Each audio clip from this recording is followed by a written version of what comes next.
Put together a little lecture and I'll make the class watch. Pacific Northwest, where we're blessed with Sasquatch. Like in the Himalayas, the abominable snowman, known to have strength more phenomenal than Conan. Discovered evidence of this endangered species. Footprints, hair samples, even stranger feces. Put a bad taste in your mouth like a glass of scotch. Some say it smells worse than an ass or crotch. In British Columbia, they're more than legendary, even though the skeptics claim he's imaginary. Eyewitness accounts that attract attention, while others can't decide if it's a fact or fiction. Is there an ounce of truth? I don't pretend to know. I'm searching for the proof, whether friend or foe. Got his own erotic novel, getting naked with ladies. What's the missing 411? Ask David Pallades. There's things that are not known. There's things that can't be known. There's things that won't be known. It's okay, you're not alone. There's things that are not known. There's things that won't be known. There's things that can't be known. It's okay, we're not alone. What's up, ladies and gentlemen? Once again, we have another episode of Sasquatch Confessions and Friends. And it's the Lord of O.R.D, the Fortean digital shaman. Welcome to the LOOSH show. The LOOSH farm, and none other than Esquire JT. Good evening, everybody. And something happened to Josh. What happened to Josh? We're having an evening, man. This is a test run, we'll say. You dropped off, Josh. You come, or did I say Scott? I said I meant to mention Scott. What the heck, Scott? You come back? It's been acting up tonight. The StreamYard, the internet, something's going on here, man. It's pretty strange. Yeah, you come back? And you know these pictures, I was like, what am I supposed to? I could have. I guess we could do it that way. Yeah, I didn't have time to download all these images and anyways, we have somebody potentially famous. We might have somebody. Well, if he ever shows up, if he comes back. Oh man! I mean, this dude, his name is Scott Pace, and they just did an actual documentary where he's a featured part in it. Scott Pace, and he's got this documentary from the Forbidden document. I guess it's called the Forbidden Documentary, Occult Louisiana. Yeah, I checked some of that out. It's pretty interesting. It's got the one guy, Merkel dude. What's his name? The Confessions. The Confessionals. Confessionals, that's what it is. So, yes. And but anyway, Scott, he's like seen Bigfoot, he's seen the Dogman, he's seen beings of light, he's seen aliens, he's been brought up on UFOs. This guy's had the gamut. Everything's been thrown at him, man. And now he's had the privilege of actually doing a show with you and me, or you and I, whatever it is, JT. I mean, you know, what can one say? It's pretty. It's going to be interesting if we get him back here to be able to talk to him. Like, I'd like to hear about his encounters, man. Sounds like he's had quite the journey. Well, apparently, you know what I mean. And I think he's also. Let's see these images he's been sending me. Yeah, I asked you to come back, so we'll see. I know this guy right here. It's not going to be much of a show. It's just us. Yeah, you got a picture of him, and I can't think of his name now, Renz or something like that. You know this guy? You know, I can't even see what I'm showing. It's this guy right here, right? He's hanging out with this dude, and they had some pretty wild experience. Oh yeah, I can't think of his name. I've talked to him before. I know who he is. I know he's a Mormon. The wrench is here. The wrench is here. Hello, wrench. Oh yeah. Oh, the magical white dots. Yeah, he's filmed a lot of entities there, that's for sure. Problem is I won't be able to blow it up because he's got that. He gave him enough time. So we got. Oh wow! Is it true? Clay's a wrench. Clay has a wrench. Is Clay one of your wrenches?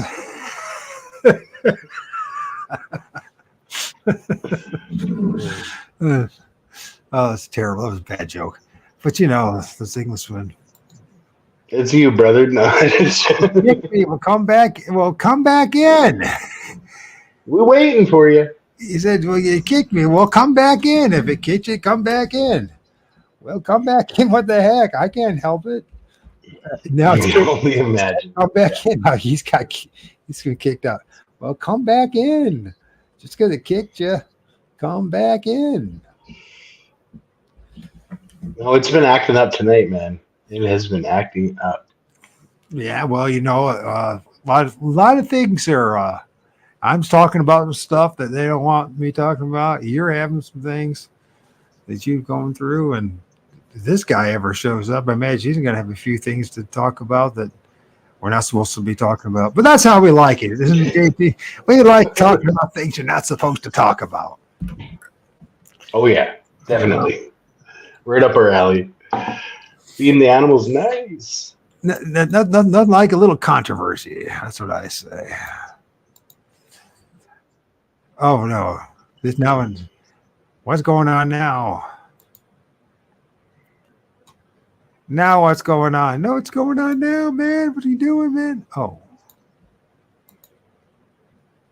whoops! There's nothing here.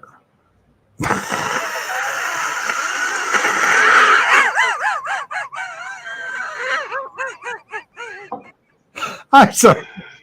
This is like the worst. Guys, this show is going to be different. Okay, it's our comeback. All right, it's going to be a little different here. Somebody just doesn't want us. We're not used to it yet. Someone doesn't want us to have any fun. It's amazing. I think so. Dear, try it again. Gosh darn it! Come on, you boys down in Louisiana. Come on. You gotta come back in. Try that one. Try to come back in. Come back in. Back in. Ooh, try to come back in, please. Oh, we go here.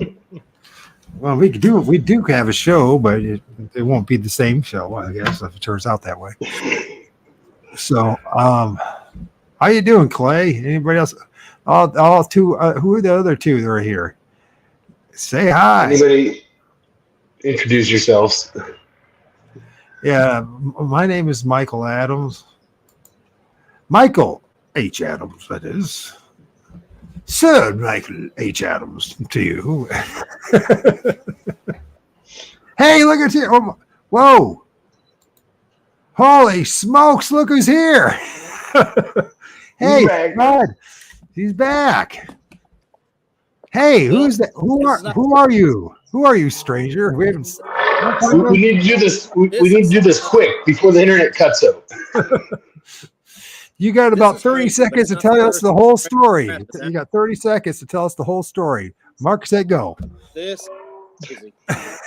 Y'all can hear me pretty good. Here we go. So the interview's already over with, right? It's just about. It's about winding down. You got to have fun with this stuff. If this stuff is crazy, if you take it too seriously, just think of it this way. You ever had stuff like this happen before, though? This is other people have had this happen to them before.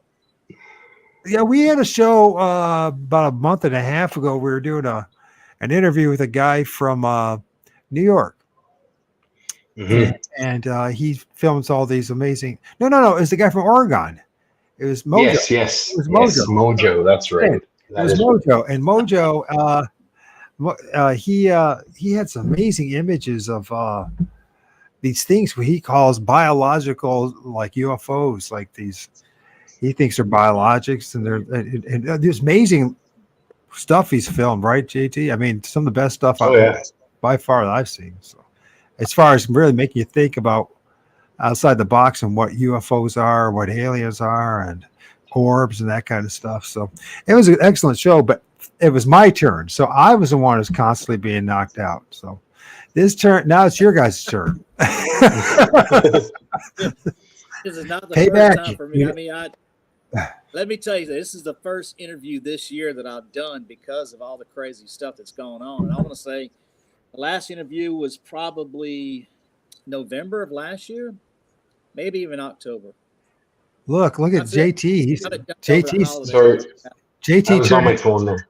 JT turned into a trance there when you were talking about it. He's like, I'm trying to do something.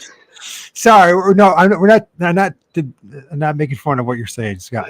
I'm just having fun with this whole thing because it's not. Listen, this is how weird this night has been for me too. Now this sounds like something that's really simple, right? But it's supposed to hand off my son.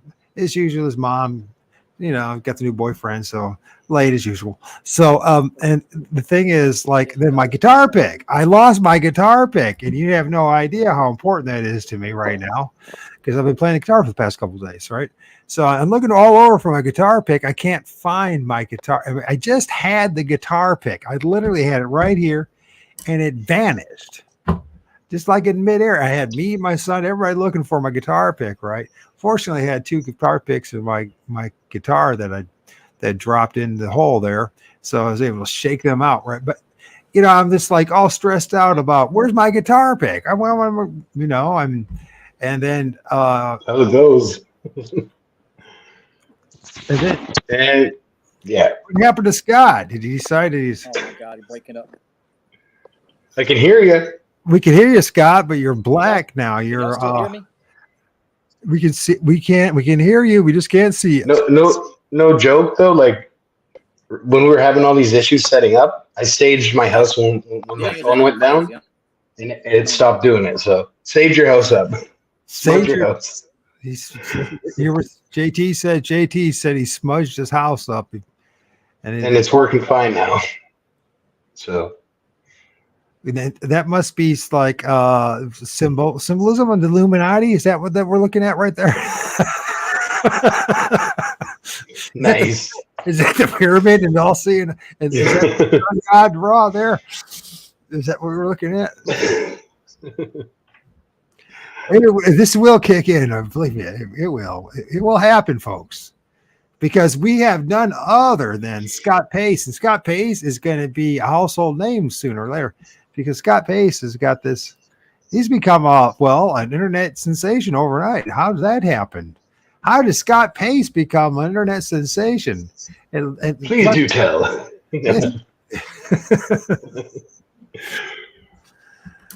So here he is in his movie, man, and it's just there's some big names in that movie too. And of course, now Scott, we can't. Your lips are moving, but we can't hear a thing you're saying. Scott, we can't hear a thing you're saying. And I bet he can't hear a thing we're saying too. Isn't it sweet?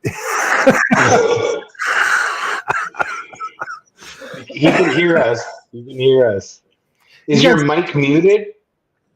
I think no, it's not muted because it says it's not muted. Oh yeah, that's right. So we can't hear a thing you're saying, Scott. He's going away. He's probably telling his whole life story right now. And he's going to get Scott, we can't hear a thing you're saying. What did you do to your mic? Go to the settings and see it in the settings. There's an audio setting, and you can change it from like default to speaker. You might be able to change it like that, and it will work. Try that if you can figure that out. Yeah. If you can see the 3 dots there, it will say settings. In the meantime, we're going to figure out how to be pros here for once.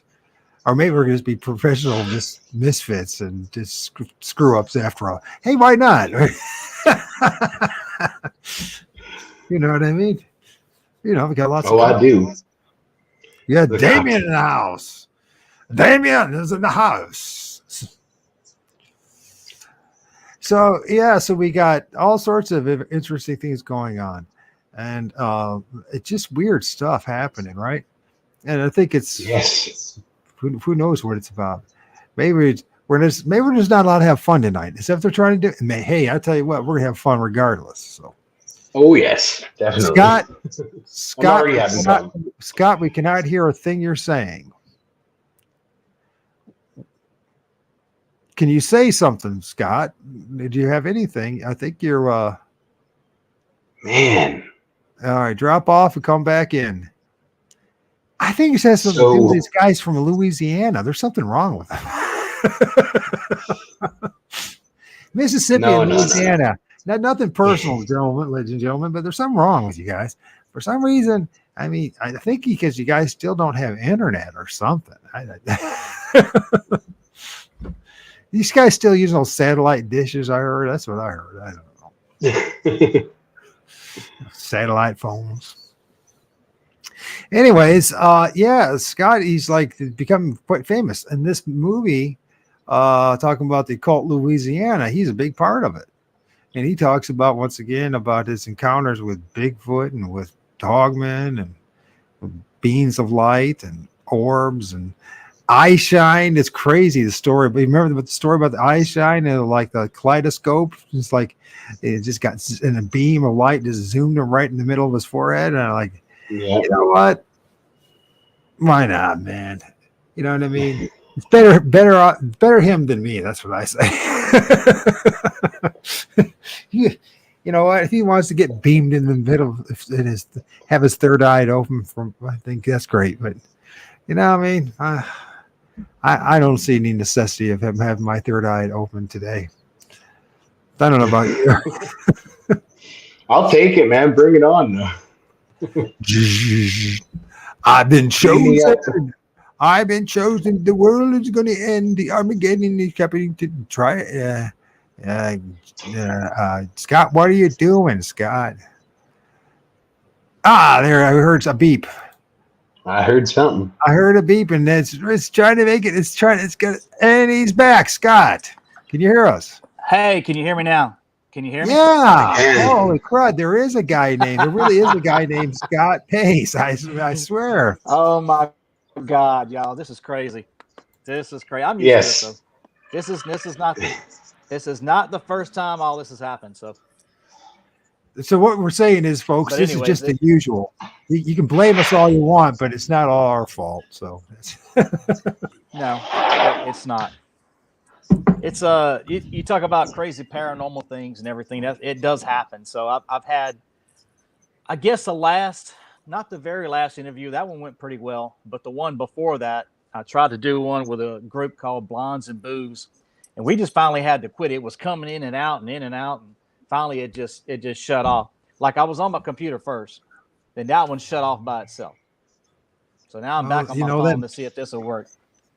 Well, you sound good. And that B&B, you be careful with that stuff, man. That mess you up. Yeah. Blondes and boobs, that's for sure, will mess you up. Yeah, I swear to God, I had that pick right here. It's like something just took my pick and just abracadabra vanished. Right? Listen, there was nowhere for it to go. I don't know where it. Anyways, my son help. My son never helps. So, my son's 12 and a half. He's like, "Oh, shut up, Dad. Let's leave me alone. I'm gonna play my video game." You know what I mean? I'm like, "Son, I can't find my pick. It was just right here." That happens. Things will disappear on you in a heartbeat, and then all of a sudden, when you don't look for it, it'll be right back there. Happens to me all the time. Right in front of you. Yep. So okay, it'll happen, especially. So I'm blaming Scott on this one. This is what I'm blaming. Not all Scott's fault. My friends came to visit. Yeah. Yeah. Yeah. So Killer Clown's in the house. Squatch people's in the house. Jason here's in the house. How about it? All the people. Come on, Jason. Oh, his people are showing up. All right. My people are like, I got some of my people too. Really? My people are here? What the heck's wrong with you? Have you figured this out yet? Anyways, so Scott is once again for the third or fourth time. Scott has become a bit of a celebrity in the internet world all of a sudden. How many people have a documentary in which you're shoved in it? And of all people to get shoved into a documentary called The Occult Louisiana is none other than Scott Pace. Now, Scott, why you of all people? I mean, why didn't they think of me first? I think. Oh, that's right. I'm in Ohio. I think my I'll be my nice to experience is myself. pretty unique. You know, it's very different. Before all this happened, I never even talked about Bigfoot or anything like that. I never even thought about it until October 19th October 19th, and then that's when it all started for me. And so that's when I seen a Bigfoot and a Dogman together, and they started mind speaking to me. And ever since then, I've actually had a gift of mind speaking. I've never had all that before. So now when they come around, I get a high pitched noise in my ear, and I actually can talk to them now. So that's I think that's pretty unique. You talk about occult things and weird things that happen in Louisiana. I'm just one of the people of some of the stuff that happens here. And we've had a lot of history Happens here, a lot of everywhere. crazy things happen. So yeah, it's you know, the things that happen in Louisiana are just really, really strange. A whole lot of strange, but it happens all over the United States, you know. But a lot of people don't go out and talk about it. But I don't mind sharing my stories and my experience with people. And so Yes, actually, this is probably come to think, it's about the third documentary I've been in so far. you've been in 3 of them. I had no idea. Yes. What are the other Yes, 2? a couple guys one guy was on the West Coast, and there was another guy on the East Coast. I did something with him too. And so I've got a couple of them in right now, you know. So it's I think it's my third one so far that I'm in. Yeah, but most people never even get one. You got 3 of them, dude. Man, triple crown, man. We are in the presence of royalty, aren't we, JT? We are in the presence of royalty here. How many of us? Yeah, I'm sitting right here, man. You're Esquire, I would. JT. You're an Esquire. You serve the king. I definitely wouldn't say all that I'm royalty. That's for sure. Now, I'm just one of those guys who's are persons that had an experience, you know, and continue to have experiences too. And not only that, it's kicked off in the UFO world, and a lot of different things have happened to me. It's really, really strange. So, you know, even for me, sometimes I have a lot of hard time sleeping because of all the strangeness that happens. So, and this is all taking place in like what time? Like when did this all start happening for you? 2019. Since 2019, and all this stuff started happening to me. So it's been pretty recent. You know, it hasn't been that long. And in fact, it was late in 2019, so you really can't count 2019. It was only so you never had any paranormal. You never had any paranormal experiences or anything like that prior to 2019. I had a couple strange things happen, but nothing like a coming to me or anything like that. It's kind of weird, kind of strange. So, you know, but when they came up to me and you got to be basically kidding. Showed up. Yeah. So it's kind of strange, and it's very, very strange. So now it is very strange, and you're a strange fellow. You now turn into a robot. Yeah, I'm freezing up now. How did that happen? I know. Did you hear that? All the crackling and the robot stuff is. I mean, it's fascinating. We'll get through this. We shall get through this. We shall, one way or the other. So yeah, I mean, so also you had a couple of experiences, but in 2019 it just kicked in. Did you ever ask the question why Scott Pace? Why you? I have asked them, and they don't really go into details or anything like that. And you just consider yourself to be kind of special, you know. I mean, nobody really gets chosen for this. You know, I don't. They just came to, you know. They just. Hey, Scott, you're going total robot on us, man. You're a total robot on us. This is probably most people who don't know what's really going on don't realize how important this interview actually is. This interview reveals what we go through on a constant basis. Both of us that are tapped. Might as well be tapped. But you know what I'm saying? Tagged. Whatever that word is. Listen, you know what? It's what we go through constantly. It's just it's just like a giant roller coaster ride. You can't take it too seriously. After a while, you just have to laugh about this stuff because if you did, you would go batshit crazy is what you would do.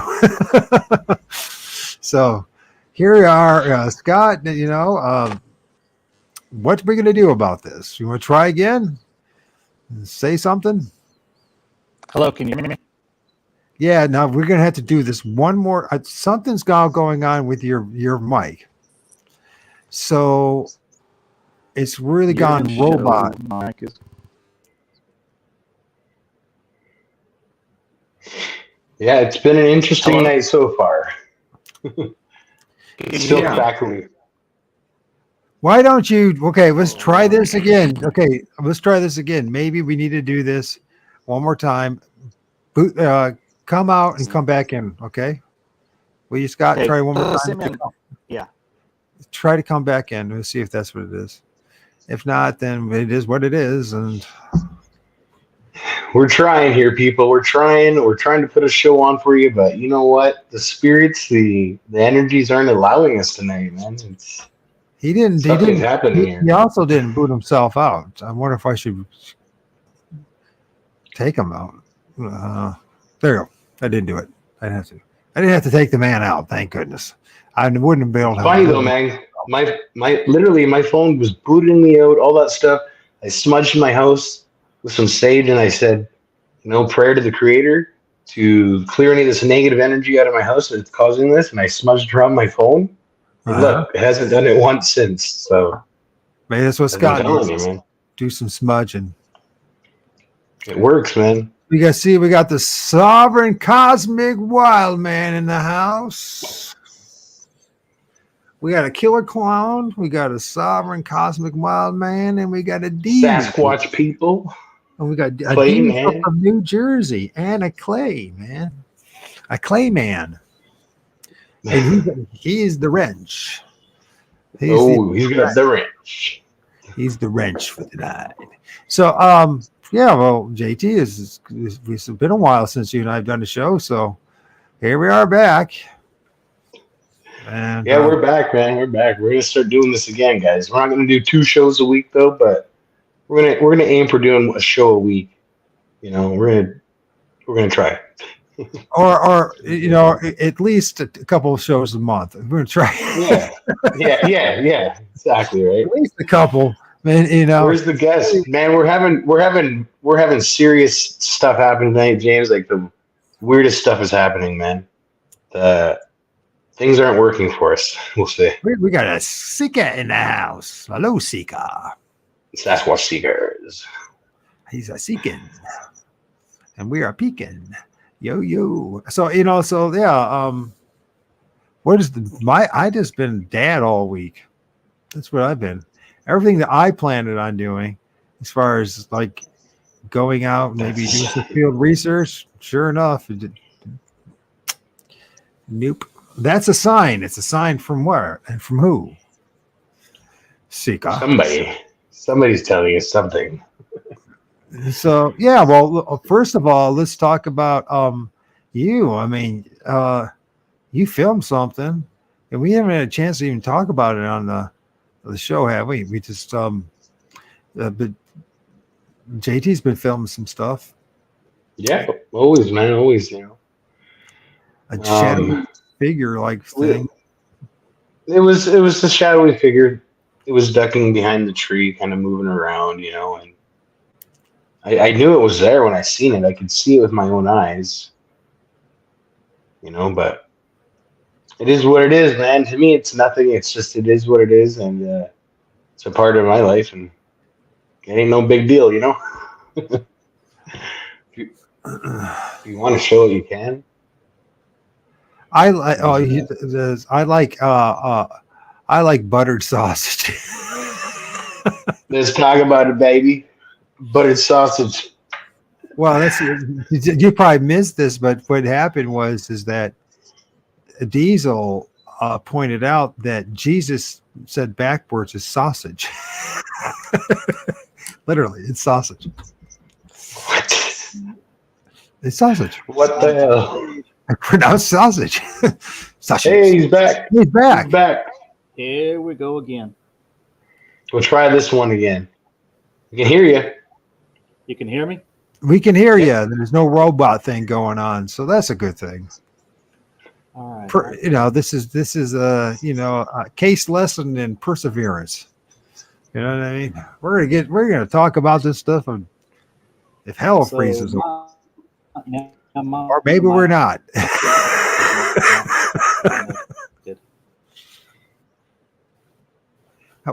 There's got to be something. This is crazy. Maybe there's something to do with your headset. Is it cordless? Does it need to be charged? Should you leave it plugged in? Hello? No, we can't hear him. Oh. Can you hear me? We can hear you now. Oh, yeah. Let's try this. Can you hear me now? Yeah, we can hear you. All right. I can barely hear you. Let's try to get through this. Okay. This is crazy. I got a feeling it had something to do with the headset. We're just going to see what happens here. So, yeah. So let's go back to this thing. So in 2019, you started having things happen. What was the impetus for things to start to happen for you? Well, after 2019, as soon as the experience happened, I mean, I went a couple months and just had a hard time dealing with all this. And to be honest with you, I didn't know whether I was going to have to go and actually go get professional help or what, because it was really, really bothering me. And I just thought I was going crazy because I had seen something in the woods. I couldn't explain it. These things were talking to me and I hadn't had anything happen. Well, about springtime at our hunting lease where we were hunting at, they actually came and started cutting down all the trees. And so they clear cut everything there that was on our hunting lease. I mean, they wiped it down. So there was nothing left there. So anyways, one Saturday morning, I got up after that, and my cousin and they told me, they said, look, they're gonna clear cut everything and they're gonna cut all the lease down. I said, well, here's what it is. It's not our land. We just lease the land. So anyways, I was sitting there drinking a cup of coffee one morning, sitting in my recliner, and I get this high-pitched noise again. And all of a sudden this voice comes to me. It's like a veil. It's like right on the side of the wall outside my house. And it says, why did you cut all the trees down? Why did you do that? And I said, well, I didn't do it. I said, that had nothing to do with us. I said, that was the people who owned the land. So I went into the part of explaining to him that we only lease the land. And that's why you only see me there a few times a year. I mean, I'm there maybe 5 or 6 times a year hunting. And I said, we only hunt deer and we only hunt hogs there. We don't hunt anything else. And so a voice came back to me and told me, he said, well, that was our home. That's where we lived at. And so I just felt like there was a spirit of depression that came over it and just kind of put its head down. I could feel it walking away, you know, even though I couldn't see it. It was like they were putting an image inside my mind where I could see it, and it turned and walked away. And it's like it just went away, you know, away from me. And then after that, they began to come to me. What did it look like? What did it look like? This being? It just looked like a dark shadow. It really didn't look like a Bigfoot or anything. It just looked like a shadow. Okay. About basically what it looked like. So I couldn't tell him facial features or anything like that. But that's what I could see in my mind, you know, so like a dark shadow. And it turned and walked away. And later on, they would come to me, you know, and they started coming to me and talking to me and stuff like that. And when they would come to me, I started out, they said, look, don't be afraid of us. It's not here to hurt you. And I said, well, all this stuff is really hard for me to understand. And they said, you know, we just want to talk to you, and that's it. So I said, okay. I said, well, let me ask you some questions. And they said, ask us anything you want. And I said, okay. I said, is there a God? And they said, yes. I said, what about Jesus? They said, yes. I said, what about the Holy Spirit? And they said, sure. Well, I'm a born again Christian. I go to church and everything. So, I mean, that's really important in my life, you know? And I said, yes. I was going to try to trick them and say something, you know? So I said, well, how then can I be close to God and Jesus and to the Holy Spirit? And they said, be more reverent. Is what they told me. They said, be more reverent. And I'm like, wow, what does that mean to be more reverent, you know? And I had to actually look it up in the dictionary to even find out what it was. And actually what it means is to be, you know, more holy-like is what it means. And so I started asking my kind of crazy questions. Can we go through portals and all that? They said, yeah, but it wouldn't be good for you as a human. They said, it's not good to do all that stuff. And I said, okay. They said, actually do more harm than good. And I said, well, what about levitating and stuff like that? They said, yeah, you can do all that. You can be taught to do that stuff. And I said, okay. And so every time I would go into woods, I would try different things. At the same time, I started buying books. Well, I started buying everybody's book that put something out that was on Bigfoot, you know, and I started reading books and everything. And what I would do is show up to work about 30 minutes or 40 minutes early every day. And I would sit in my vehicle and just read, you know, and I'd read about, you know, different experiences that people have, because I was having an experience. A couple of guys that really shaped the way I think and everything. One of the first guy, his name is Dr. Matthew Johnson. So I got both his books and paid for them and everything, read them and all that. And so in 2020, I put all that to the test, and I wanted to see if what he said was true. So he calls the good ones the Janu. Then he calls the, not so good ones, or whatever the bad ones are called, the Trachon. And anyways, I was sitting in my deer stand the next following season. And I started asking him, I said, well, if all this is real and this is true and everything, and I said, are you the Janu? And as soon as I said that, these silhouettes began to show up. And you could see the faces and everything. And I actually had one show up right beside a pine tree. It's actually a female, and she had her baby, and she just actually come around the side of the tree right there.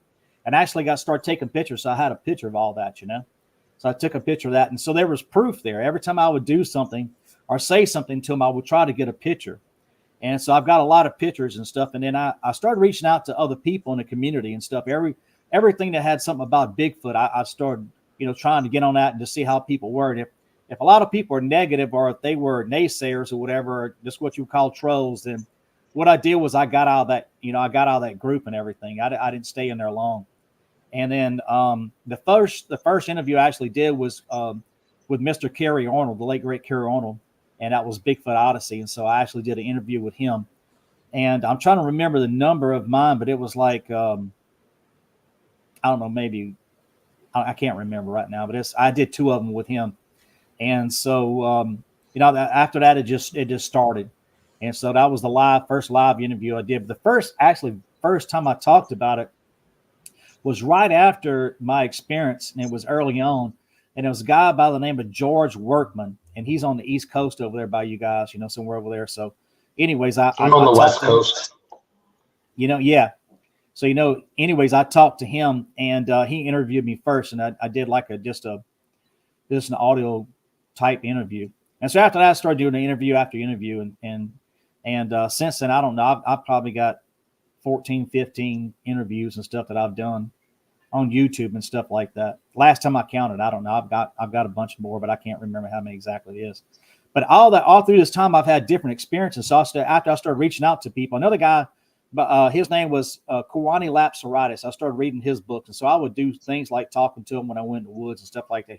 He said just talk to him. Don't go if you go in with guns, don't ever point at him or anything.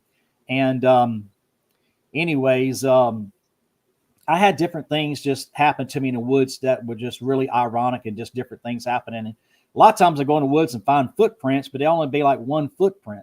I couldn't explain that. Now, why would they have just one footprint? So I started doing more research, and in my research, I found out there was a lady by the name of Sue. I can't remember her last name, but Sue Walker. Say again? Sue Walker. Sue Walker, correct. Yes. And Sue Walker, when I watched her interview, she explained all that. And what she explained was they walk in and out of dimensions. Mm-hmm. So that told me right there they were multidimensional. And so then I had the chance in 2022 of October, early part of it, to go see Mr. Barry Webster and Derek, his brother. And they have what they call res squatching. So I got to go spend the weekend with them and actually see some things that were really going on. I got to see Eyeshine and a bunch of other things that were going on there. Actually I got to see a 13-footer that was in the daytime. And that was pretty incredible to see all those kind of things, So since my 2019 experience, there's so many things have happened. I even had last season, I had a female walk out, and I was actually sitting on a leaning tube in Cosacha National Forest, and I just had my gun laying across like that. And I was looking, scanning. It's like she just appeared like this. Like she wasn't there, and all of a sudden she was there. And so I looked over there, and when I looked at her, she mind spoke to me and said, "Hey, you got a gun?" I said, "Yeah, I got a gun." But I said, "Look, my hands are here, so I'm not going to point at you. I'm not going to do anything." And I crossed my arms like this. I said, "Look, I'm going to put my arms like this. You and your family can feel safe." I said, "I'm not going to point the gun at you, So now, anyways, I started seeing these other figures, and about 5 or 6 figures started showing up over there. And one was hanging off the side of the tree, and I sent those pictures to you, Mike. And then she was right there. And, I'm not sure if he's even here right now. Oh, he's out. Something happened to him. He got out. So anyways, sure. Yeah, I'm here. Yeah. Okay. So if you look through your messenger, I sent you some pictures and stuff in there, but you'll see the female that's standing there. But the funny thing about that area is by the tree right there. And if you look by the pine tree, you'll see she's there. But anyways, she was naked. And so I started laughing at her. And she kind of got offended, and she told me, she goes, "What are you laughing at?" And I said, "Well," I said, "because, you know, it's not every day that you see a naked person or Sasquatch or whatever, a forest person stand." I call them forest people. And I said, it's not an everyday thing. You see a naked person standing in the woods, you know? And she said, "Well, think of it like this." She said, "Had y'all not sinned in the Garden of Eden, y'all would be naked too right now." And I said, "Wow." I said, "You got me." I said, "Man," I said, "That's deep." When they talk to you, they get real deep where you're really quick. I mean, they'll take you straight down the rabbit hole where you just have to stay there for a while until you figure a way to get out of it, you know? So they can get real deep with you real quick. So that's the kind of things that they do. And is this the image? Is this the image? Yes, that's it. If you see the pine tree to the left of the pine tree, there's like a log going down from left to right. And she's right behind that. Right there. That's her. That's correct. So you see the shoulders. The shoulders are gray, and you can see her body parts in the front right there, you know. So you know, when I was over there in Nebraska, in Macy, Nebraska, spending time with Barry and him, at night you could see the eyes shining. To me, that was incredible. That the eyes shine looked like two kaleidoscopes, and they were turning. They were just, when they looked like they were turning. And then when they turned to the side, the crazy thing is that they looked like they were hollow tubes. If you ever see the pictures, they look like a hollow tube, and their eyes actually project out like lights when you look at them. And so I've seen different kind of eyes that are there. I've seen white, blue, red. I don't think I've ever seen yellow before that were lit up like that. But those eyes were definitely there. They were very prevalent that weekend, you know. But I've also seen dogmen too. And the dogmen, you know, some people say they have red eye. I've never seen a red-eyed dogman, but I've actually seen yellow eyes is what I've seen. Okay. And those are pretty scary. Those eyes, if you see yellow eyes at night and they're kind of like this and at an angle and about 7 foot off the ground, that's yellow ones. That's a dog, man. And they run in groups. Usually you're running groups. They don't run by themselves. And so this past hunting season, I've seen those at night. And that one creeped me out pretty bad when I seen that. I don't trust them. You too, right, JT? I don't like the dog. I don't care what you say. I don't trust them at all. I really don't. Some people have good experiences with them, but I haven't really had a bad experience. But I have, when a mind spoke to me, the last one that mind spoke to me, told me to put the gun or drop the gun down or don't point at her, it was going to come and kill me. So ever since then, it says spiky eyes. Oh yeah, big time. Those guys, they'll give you the EBGBs. You know, another thing is when I had my experience, they were able to control my emotions. A lot of people don't talk about these things, but the dog man actually kind of put on me like the spirit of fear. I was trembling, like I was cold. You know, I was so scared that I was shaking. And then the Bigfoot turned to it and told him to stop doing that. And then they're kind of arguing back and forth with each other, you know, talking back to each other. And he said, "Leave him alone. He's not pointing the gun at you. His finger's not even on the trigger." And it was amazing when I had my rifle up and I was looking at him, that when I did, I could actually see through the scope. And I seen the Bigfoot real clear. Its skin was very, very oily. It was black like tar, you know, and then the eyes were really pretty.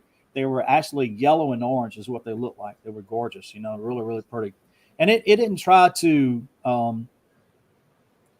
do anything to me. It didn't try to throw anything at me. It didn't try to be mean to me at all. You know, it was just checking me out, and I was checking them out. So don't pay attention to that comment. That's my twin brother. Yeah. Did Mike drop a his pick again? Hey, Mike, did you drop your pick again? No. It's just that was a Dogman Confessions. He just made a smart aleck comment that I thought was hilarious. I didn't see. I can't see the comments. I don't have that turned on. So it's an inside joke between us guys. He said, "Have you ever been in contact with ground pigs?" No. So go continue, please. Sorry about that. Okay. So, but anyways, you know, it's amazing that sometimes you think they're only in certain areas, right? Well, we actually live in Louisiana, and I'm living between Baton Rouge and New Orleans. And so if you look at the lakes, they have what they call Lake Marpole and Lake Pontchartrain. we're on the west side of that, in between the Mississippi River and there. Then once you cross over the Mississippi River, you have this huge expanse of one of the largest swamps in the world. It's called the Atchafalaya. Have y'all heard of that? The Atchafalaya swamp down here? Yeah. Yes. I mean, huge, huge, huge. And you would not believe the stories that people hold on to. And recently, I've actually talked to, last couple of years, real recent, last month, I talked to a police officer that was here. And I asked him, I said, have you ever anything weird happen and stuff like that? And he's like, yeah, down the road right here. And I said, okay. So that was south of us, okay? And then I talked to another one, it was actually north of us. And they both seen one. This other guy gave me his account. The first guy gave me a really, really good description. He was actually sitting in his cruiser and doing some detail, and it was a political type thing. And anyways, he felt something staring at him, so he turns, and there's like a big, deep ditch. And when he turned, he said he seen this big old black figure, and he said it looked like a cross between a football player and a bodybuilder. And he said it was just humongous. And he said all of a sudden that thing just turned and ran through all the briars and the bushes and all the saplings and everything, just ran through it like it was nothing. And he said it scared the mess out of him.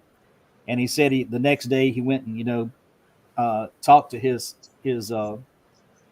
I guess his boss or whatever you want to call it, his lieutenant or whatever it was, and told him what had happened and everything. So well, just kind of keep it on the down low. And so they have actually heard of these stories before in our area where we are. And so it's not the first time this has happened. So, they're really everywhere. Oh yeah, no, they are everywhere. Definitely. Like, I'm up here in British Columbia, and I've had lots of encounters with Sasquatch. Right. So if you look at this picture right here, Mike, if you'll take your cursor and go over, I'll show you exactly both the faces and everything. So if you look right where your cursor is, that's the head right there that you're circling. That's actually the face. And if you go straight down from there, you'll see some black stuff that's there, but that's actually the legs and the feet. So that's actually like the legs right there that's coming down. He's actually squatted down and sitting down. And his knees are to the left a little bit. Now, if you see the white stick that's right there, what's this one? Go to the right a little bit and then go up. And I'll show you where the Dogman is. If you see that real bright green all the way on the right side of the picture, in the top right picture, the top right. That's the left. Well, there's clearly an entity right there. I think we went over this last time, Scott. Right there, yeah. So if you go down, there's a Dogman right there. And what it is the snout. If you're looking at the snout is black, and they got two black eyes. Then the head and the two ears that are sticking up right there are it looks almost like a coyote, Interesting. And so for everybody who hasn't seen these pictures before, that's the picture I took. So I was actually sitting in my deer stand. I zoomed in with my iPhone the best I could, and that's the picture that I got. And as soon as I took the picture, they started, when I put my rifle up and started looking, they really didn't mess with me until I took the rifle and picked it up, because I'd looked at it with my phone and I looked at it with a pair of binoculars, and then I picked my rifle up and looked through my scope, which I could really see. And then once I did that, then everything became clear. Interesting. Yeah, I see multiple entities in that picture. So I remember this one from the show we did last year. Yep. So that's the original picture I have of her, the lady, the female that's standing there. If you look straight back, that's her right below your cursor right there. That's her. That's it. Right there is her standing there. Well, what's that right there? That's another one. That's one hanging off the side of the tree. Hanging on the side of the tree. Okay. Yep. So it's above her. It's probably about, 10, 12 feet off the ground right there. And it's hanging off, kind of hanging off the side looking at me like that, And that's a lot of people have experiences with them and they're scared and everything. But now when they come up on me, I don't really say too much to them. I haven't had them try to attack me or anything or throw a stick at me or anything. I've only had one throw one stick one time. And I just got into a box stand. And when I closed the door, I took my backpack off and laid my rifle down, having to open up the windows yet and everything. And I had one throw a stick and hit the side of it. And I said, well, I know you back there. I'm not going to point my gun at y'all back there. So I've had many experiences like that. So this is the image we just showed us was the first time you had an encounter? Yes, that one this Dogman and the Bigfoot together. That's the first one I had. The last image I showed you was the female I seen last year. Had a conversation with her. So, have you learned anything like profound, unique, new that that they've revealed to you that no one else has ever heard before? By chance? Well, Great question, O.R.D.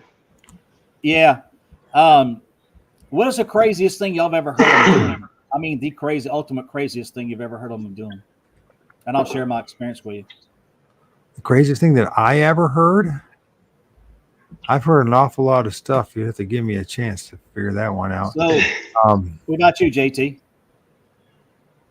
I don't know, man. I don't really pay attention to too much of that stuff because I have my own experiences and I have a journey with Sasquatch, right? So, I mean, you know, they just show themselves to me in many ways, you know, whether it be physical or non-physical, right? I've seen them physically 3 times in my life. I've never received mind speak, but they've gifted me some amazing things. Like when the Sasquatch came back into my life, they gave me the stone of transformation, my first medicine stick. Like there's so much to it, but like, you know, I can't think of something like that. Like I just have my own experiences, and they're just, to me, they're not wild, or it's just me, right? Yeah. You know what I mean? So, you know, everybody puts all these things in different categories, right? Some of them think that they're just flesh and bone. Other ones think they're part ape. Okay, so you got that group. Then you got what I call the last group, who, or some of us, have a lot of experiences, a lot of things we can't explain, but we just. So one of the things that happened to me when I was talking to them, I said, look, I really can't comprehend all that stuff. And they said, well, it's not what you believe, it's what you're willing to accept. And that's what they told me. And they said, for example, they said, you got your iPhone, right? I said, yeah. They said, do you know how it works internally? I said, no, I don't know how that works. They said, well, if you just press the button, you accept it comes on, and you press certain things on, it's going to work the way you want to work. I said, yes. They said, well, just kind of take all this like that.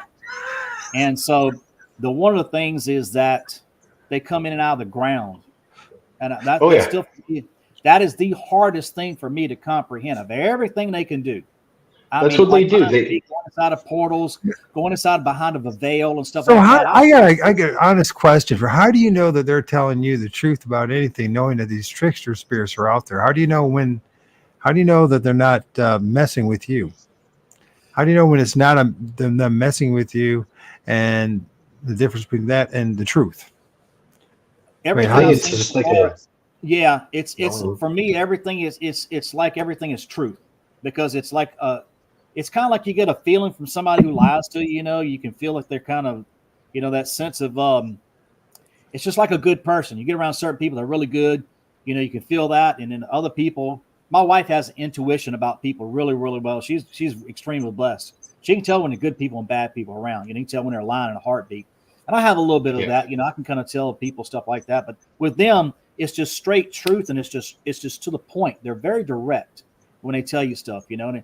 And like I said, the craziest thing for me is Barry shared a story with me one time.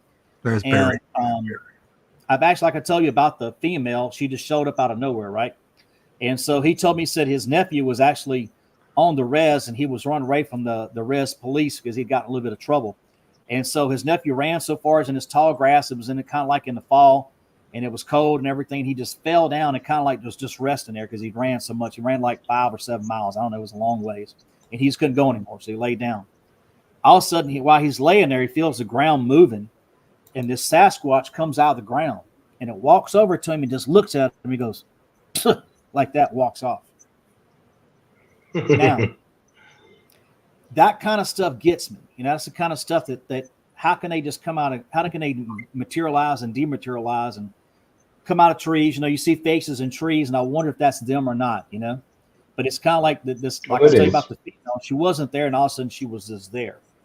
The same thing that the picture you see that picture I just sent you, that they're starting to materialize, but they're not quite materialized yet.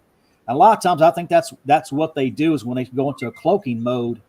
You know, like I was taking pictures of my land one time up there in North Louisiana, and I was actually just like doing a video, and also one runs across like that. You see my finger, how it did that?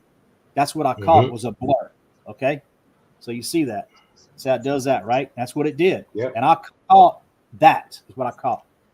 And when I did, it zapped my phone. So my iPhone wouldn't work toward the front, but if I turned the camera toward me, it would work. So they actually messed up my phone. So there's another thing, you know. So I mean, things like that they can do. That's crazy. And JT, you said this too. They take stuff in your house and they move it around. Like my craziest thing I've ever seen them come inside my house, you know. And you don't see them. I've only seen them one time that they're young ones had come inside the house and they were real little. I mean, really little. And I'm trying to think. They look like an Ewok is what they look like. A little bitty Ewok is what they look like, you know. And long dark hair. And I only seen them for a split second. That was it. And I think the parents, what they told me was that sometimes they'll drop them off to humans and they'll let them stay around them, or you know, be in the vicinity of them, and they will actually just let them learn from us.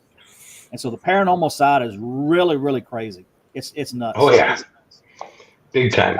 Keep going on and on and on about the stories they've done. You know, I mean, the things that they do. But they took our dog one time. It was funny. I let the dog out in the evening time, and me and my wife were inside watching TV. And so she said, "Did the dog come back in?" I said, "No." She said, "Well, go look outside and see where she's at." So I went out there and I called for her. I couldn't find her. I said, "Well, she's gone. She's not around." She goes, "Wait a minute." So I went and got on the golf cart and I ride up down our road and looking for the dog and everything. Couldn't find her. Our dog never leaves our yard. She'll go to the neighbor's yard a little bit and come back, you know. Anyways, my wife went sit on the front porch. She's in a rocking chair. She starts talking to him. She said, "Look, if y'all took our dog, please give our dog back to us. She's like our, you know, she's like our child. You know, we don't have any kids, so it's like our child, you know." And so, anyways, the shop, I have a 3-car garage, and my shop was locked. And all of a sudden, she hears something banging on the roll-up door.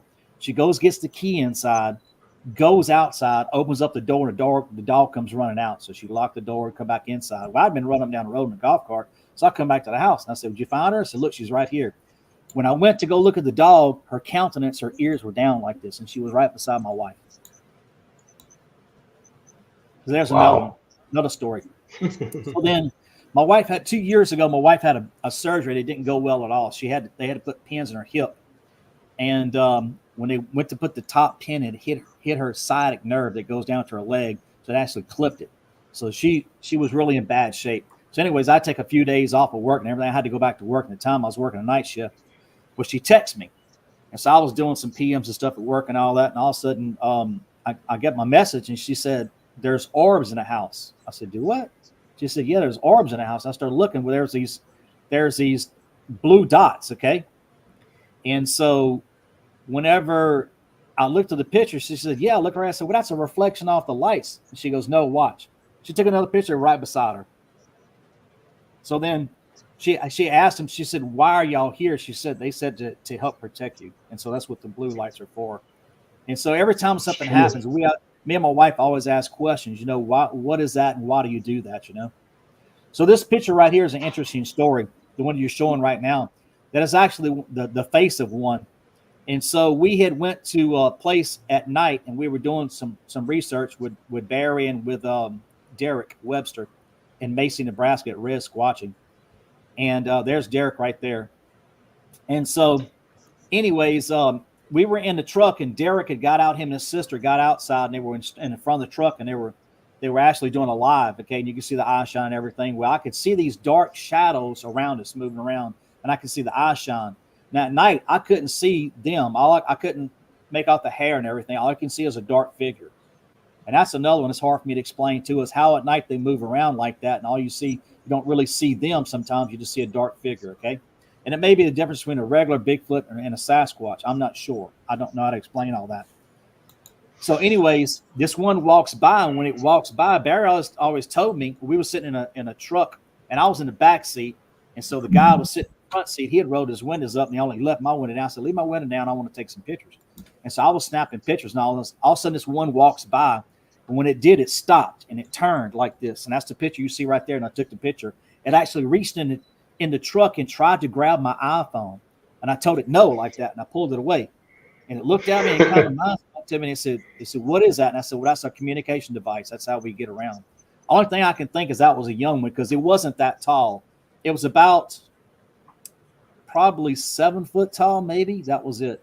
And it walked around toward Barry and it grabbed his arm and tried to grab his iPhone too. And him and his sister got scared and ran back and got in the truck. So if you go to Res watching on Facebook, you'll catch him doing some lives and you'll actually get some some eye shine and stuff. Yeah, so that's Barry right there. I've seen their YouTube channel. I've seen these Yeah, guys. 2022, I went over there. Cool. And so that was, I tell you what, whenever I left that place, y'all, I never wanted to do any more, go out in the woods, do any more researching again. I had enough. I'd seen enough. I'd done enough. And I had enough experiences to say, hey, they're real. They can do more than what you can explain. Also, They're we part had of it, man. last night we were there. So that's the one that's looking at me right there. He turned around and was looking at me, and that's his face right there. So if you look, the bottom part, go down with your cursor there, Mike. Right there's his chin. Go up a little bit. There's his mouth. Next part, go up a little bit more. That's his nose, and go up a little bit more. That's the eyes. So there's the face. That's what you see. I see it. And Yeah, that's supposed to be a Bigfoot. That's it. That's what I got of him. Okay. But the It's last stuff- night we were there was I see what it is. I see what you're saying. crazy time. And we went to this one place they call Hard Knocks. And while we were there, we pulled up there, and at first you could see the eye shine around, and that was them all around us. And all of a sudden they left, just like this. They were gone. We didn't see them anymore. And so we stayed there a few minutes, and I guess about 10, 15 minutes went by, and all of a sudden Barry says, the aliens are here. I'm like, oh my God. So we started looking around. This magenta light comes out of the sky, comes straight down, y'all. And when it comes down, it's the only way I can describe this light is we don't have light like that on Earth, okay? It was a magenta light. It was kind of like a pink and a light purple color. That's the best way I can describe it. And that's the only light that came down. It wasn't that big. It was probably about maybe 8 foot across. And all of a sudden, this light beam comes out of it and starts walking across and goes right in front of the truck. And when it walked in front of the truck, it walked down the hill a little bit, and it stopped and turned and looked at us, and it went on down. But this thing it was Just like a being made out of pure light. Like was it white light? Was it pink and purple too?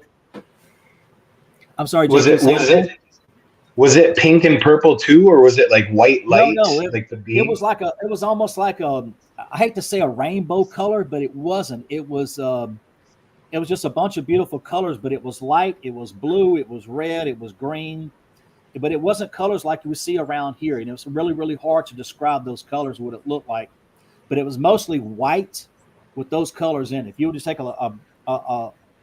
just say a silhouette light, and you add colors into it like a rainbow color, and it's kind of like that's why inside. You ever seen the oil sheen on top of the water? Yeah, it kind of looked like that a little bit. Is what it looked like. That's the best thing that's coming to me right now. At one point in my life, I did DMT, and I went to like a different dimension, and it was like a portal made out of these amazing colors. And I came to this room where it was just filled with colors, and there was this white light being standing there. And it was just standing there. It didn't say anything to me, but it just felt really, really good. Yeah, it was very brief. Then I was sucked back into my body. So I mean, it just made me think of that. Yep. You stand in heaven. Hello. Yeah. So I've had since then. I've had experiences where at night I've had quite a few of them, but. The one I tell the story on the documentary is the one where they came and got me at night. And it's like I had an out-of-body experience, okay? And when they came and got me, I wasn't aware of anything until we were coming out of what you would call a spacecraft or something. And I never looked behind me. I always looked forward because this thing that was there, let me explain who all was there. There was an insectoid, is the best I can say it. He was doing like all praying mantis? Didn't look like an ant, looked more like an ant. Ant people, yeah, I know them. Yeah. Yeah. Okay. All right.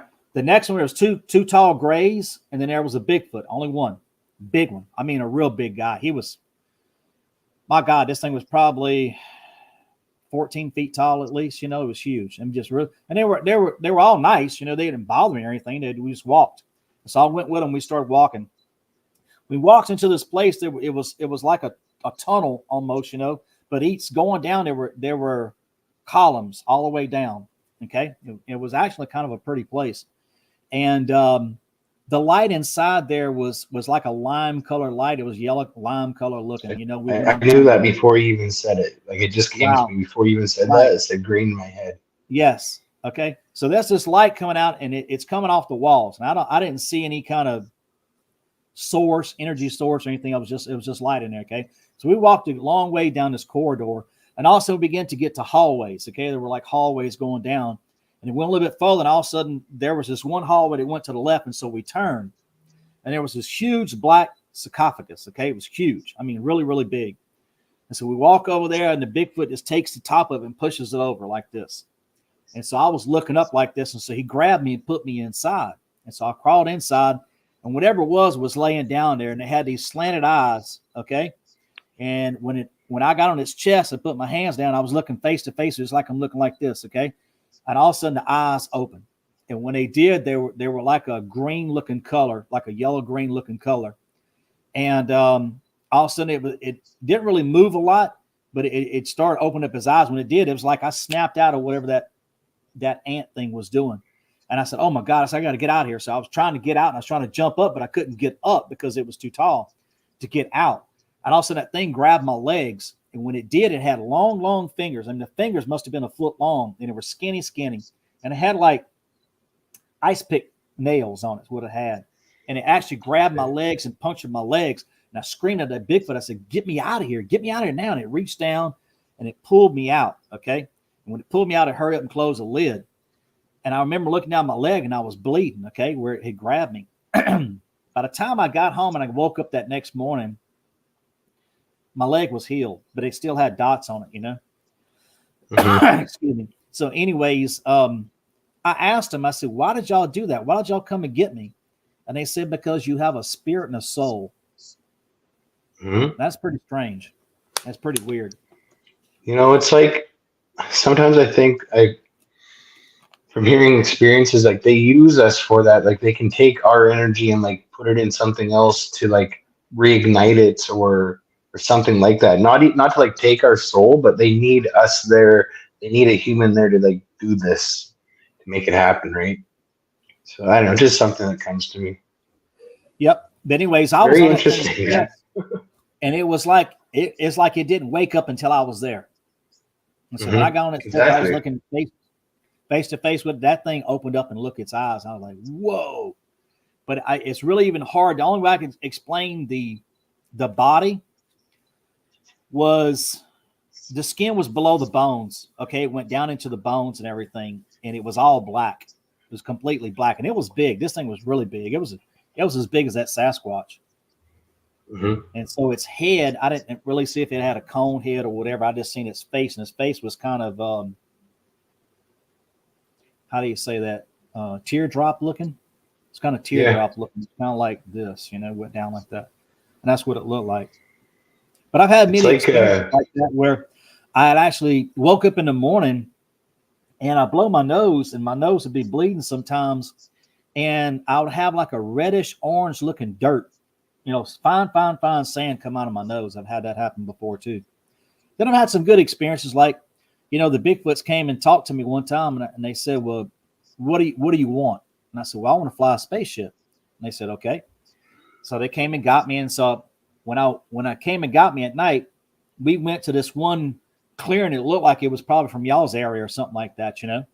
And we walked up in this clearing, had the big old tall pine trees and stuff, real big trees. And so we went to this craft. And when I walked up in there was some smaller grays and stuff that were in there, and some other creatures. I don't even know what they were. But I walked with these two Bigfoot. And so when I walked into it, and this is kind of crazy, this thing was like a rectangle box is what it looked like. Okay. And when I walked up to the front, there was like a chair sitting there. And I said, where's all the controls at? And they said, you use it with your mind. I said, do what? I said, yeah. So I put my arms down. They said, lay your arms flat. So I laid my arms flat. And when I did, this thing came to my body. And it's like it came to me and it fitted my body. And I put my hands down. They said, well, just tell it what to do with your mind. And so what I did was I put my arms down and my hands down flat. And I told it, I said, well, go forward. And all of a sudden he said, stop. Don't tell it to go forward. It said, you need to look around because it may be something there. And they said, you need to go, you know, up or look around and look before you tell it what to do. They said, be aware of your surroundings. And so it was like I started looking around and I could actually see like around me and stuff like that. So we went up and we took off and we flew all around and stuff. And then we came back and landed. And then I got out of it. And it was like, and I asked him, I said, why couldn't I fly something more fancier than that? I said, well, it's kind of like a van. It's kind of like a work van or something like that, you know. They said in case it was like that, which I thought was That's hilarious. awesome. You know, I mean, they don't trust us humans at all, you know. So it's So let them drive the work van. Can actually control that thing, you know, and I thought was hilarious. But I've had a few experiences like that, you know. And then I had another one where I was actually flying one, and they let me fly by myself, and there was somebody else with me, and for the life of me, I can't remember who the other person was, but it was some lady that was with me, and we took off, and it was almost like she was afraid that we were going to run through some buildings and some wires that were there, and I said, no, don't worry about it, and we just went right through that stuff like it was nothing. It's like we dematerialized, went right through it. Mm-hmm. We took off. So I've had a few experiences like that, and the way I can tell it's different, that it's not just a dream, you know, is because when you get back from those really, I don't forget these dreams or experiences. I call them dreams, but it's out of body experiences. It's you don't forget them, because a dream you'll forget, but these out of body experiences, you don't forget them.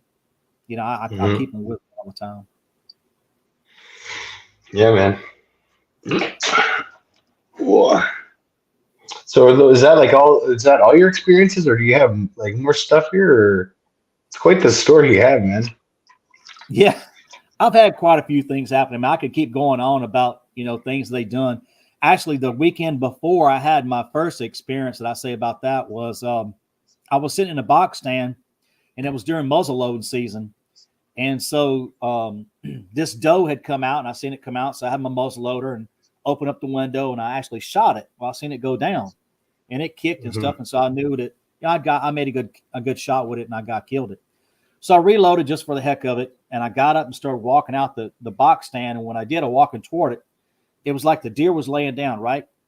And all of a sudden it got up, and like the head was hanging down, and then it just took off. And I looked, and I'm like, deer. God. I said, what in the world happened here? You know, and I said, I know I shot that deer. Went over there. I mean, it was a big, huge puddle of blood.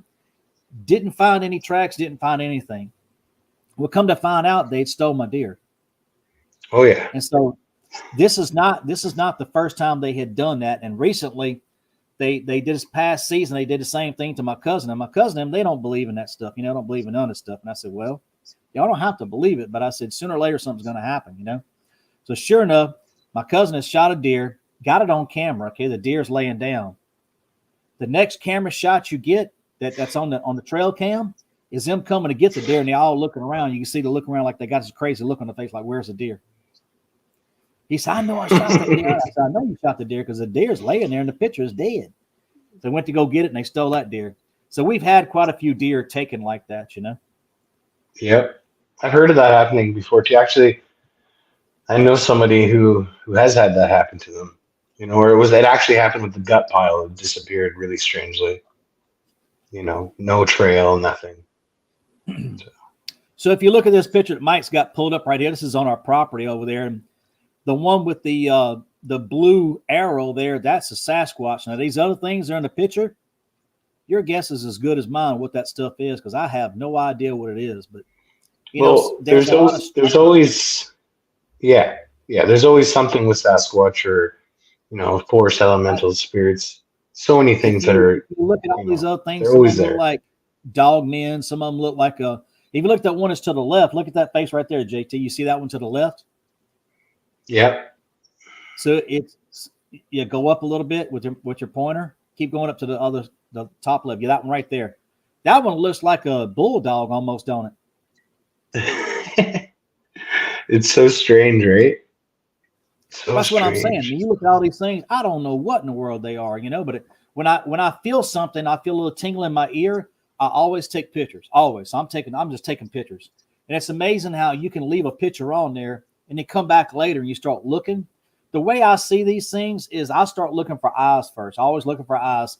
That may be something that's on the side of a tree. It's like this, or it may be just partial. You know, you may have a partial thing with just a face like that. But when I feel something, as soon as I feel something, I start taking pictures. And I'm going to tell you, every time I get pictures. Every time. If O.R.D, if you can hear me, I don't know if you can pull it up. Show them that picture with that Sasquatch face coming out of the tree that we just took last weekend. Those couple pictures in the video when I sent you those, they're they're always with us, right? They're always with us. They're Well, I can look. I'm not quite sure. if you're able to do that. You say it's something that you're talking about the shadow being, or you're talking about the other guys? The ones that Lee took pictures of. Oh, There they are, right there. Yeah, those 3 pictures right there. we're here. Yeah, go to the one on the far right. Because that's like the original picture where it's like in the distance. But we zoomed in on it, you can see. I don't know if you'll be able to see it, but you can see it right there. Is that the one you want to look at, or? Yeah, that was the one I was talking about. Sorry about that. I didn't mean to do that. It's a cool picture, man. You mean this one right here? No, Is that one? Okay. I'm sorry. it was the one I showed you. There's that one too. That's cool. The boogeyman. So it's right here is where it's peeping out. Yes. So, Mike, I sent you one of the Janu. Remember we talked about the Janu? I sent you a picture of that one. So if you get it, you can try to pull that one up. It's on your messenger. You just sent it to me now, did you? Yes, sir. Okay. Check that picture out, Scott. Oh, you took it down. I'm sorry. Wow. Yep. That's what I was talking about exactly right there. Now, you know, in North Louisiana, what they used to call these things, they called them hide-a-behinds. You ever heard that term before? Hide-a-behind? They hide behind yeah. a tree. You know, they come around, they hide behind. That's what they call them, hide-a-behinds. And people wouldn't believe You call them they people. see these things, you know, but that's them. That's them hiding behind a tree. That's what they call them a hide-a-behind for. Mm-hmm. Yeah, it's a good image. It's a good image. I'm reading some of the comments. I'm reading Diesel in New Jersey. He says, when you're out in the woods, did you ever see a planes or a helicopter? I've never seen that before. I have seen UFOs. So if y'all want, I'll tell you about my UFO experiences. I've actually seen, I'm trying to count y'all how many I've seen. I think I've seen 5. But there you go. If you check the silhouette right there, around that yellow circle, its eyes are closed, and you can see its mouth and its nose and its 2 eyes right there. You see it? Is that just a face? That's just a face. Yeah, I see it. It almost looks like an ET face. Isn't it crazy? Mm-hmm. So when I asked, are y'all the Janu? Boom, that came up. Now, if you look on the side of the pine tree, look on the right side of that pine tree, there's some kind of other weird looking face too with the two eyes right there, 2 black eyes. I don't know what that is. Almost looks like a cat face to me. Yeah, I remember us watching this we looked at this image last year too, Scott. Yeah. I remember pointing out something like, that's even more blatant. It's right there's an entity here. That's a Bigfoot right there holding a baby. If you look at it, that's a Bigfoot right there holding a baby. I don't know if it's a Bigfoot holding a baby, but it's there's something there. Could be. Yeah.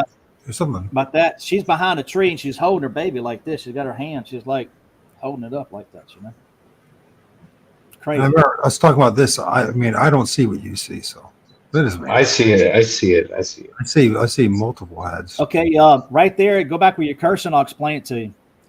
If you go down right there, there's the eye. It's the left eye. Go straight across. Big eye. Another eye. That's the right eye. All right, now go down a little bit. Go over to the other way. That's the mouth right there. You're going a little fast, but that's the mouth. Nose. Right. That's the nose. Yeah, JT's got it. I can see it clear as day.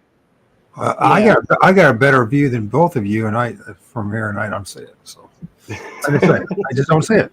I mean, I'm not going to just tell you that. It's all right. I see it clear as day, man. Look, I didn't see none of this stuff before, but I guess, you know, me and JT just have a little, you know, a little bit easier looking at stuff sometimes. I see more than one head is what I see. That's what I see. But it doesn't mean anything. I'll tell you something that's really interesting. If you go back to that picture where that yellow thing is right there. I'm going to show you. It's a face inside of a face. All right, go back with your cursor all the way to the left. Go a little bit more. Your other left. If you go inside the circle right there where your cursor is, go down just a hair. That is a face right there. So that face I see, it looks like Eddie the Monster right there. If you look at that face actually appeared first, and then this big face came It's behind. weird looking. Yeah, Isn't it crazy? Looks like Eddie the yeah, Monster I can right totally there. see it. I'll start singing Such that a song. trick. No. Yep, that's him. It's like these guys manifest out of like multiple entities, right?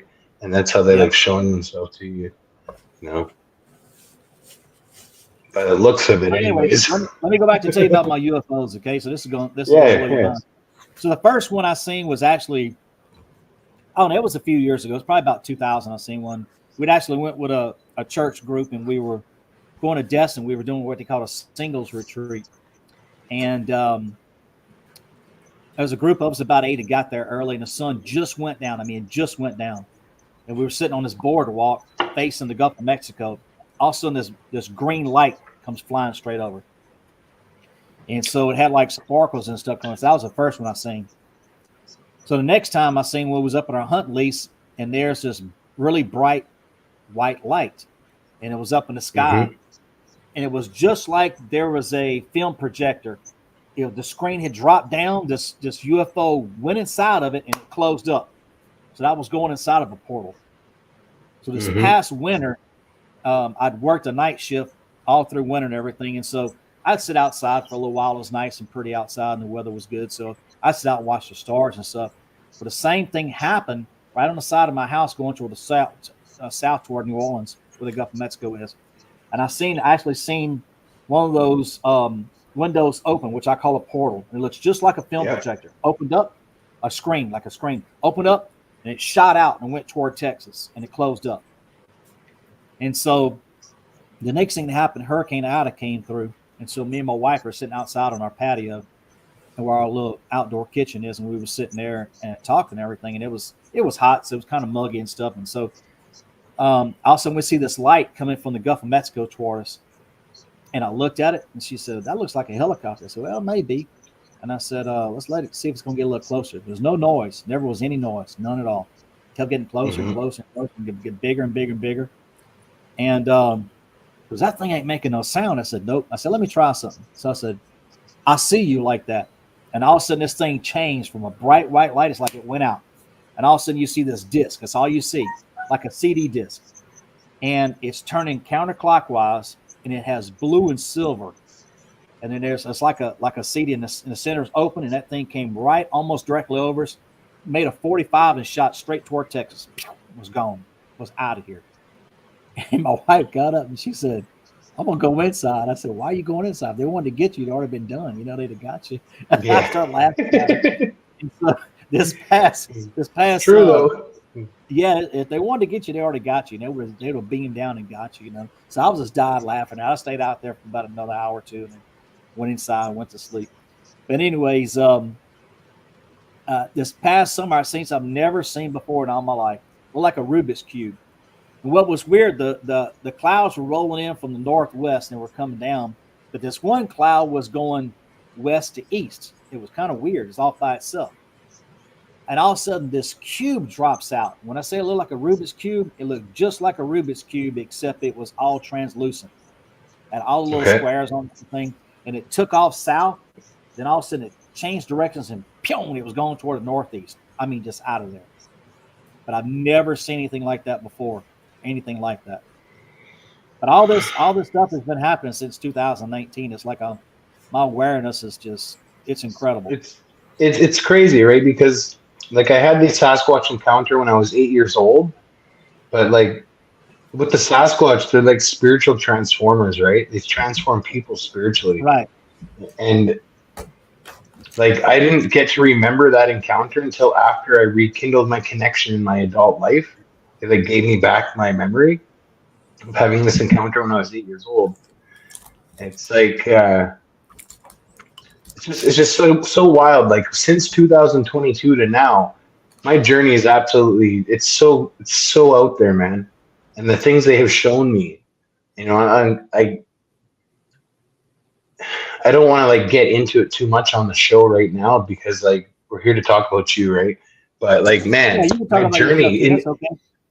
in the last in the last 2 years, man, so much stuff has happened. Like they come to me, they gave me the stone, where like the stone was found, and I knew it was something, right? So I went and got the stone. I talked to the people here, the local people, and they told me that this is a symbol they've been using for thousands of years. It stands for the Great Transformer.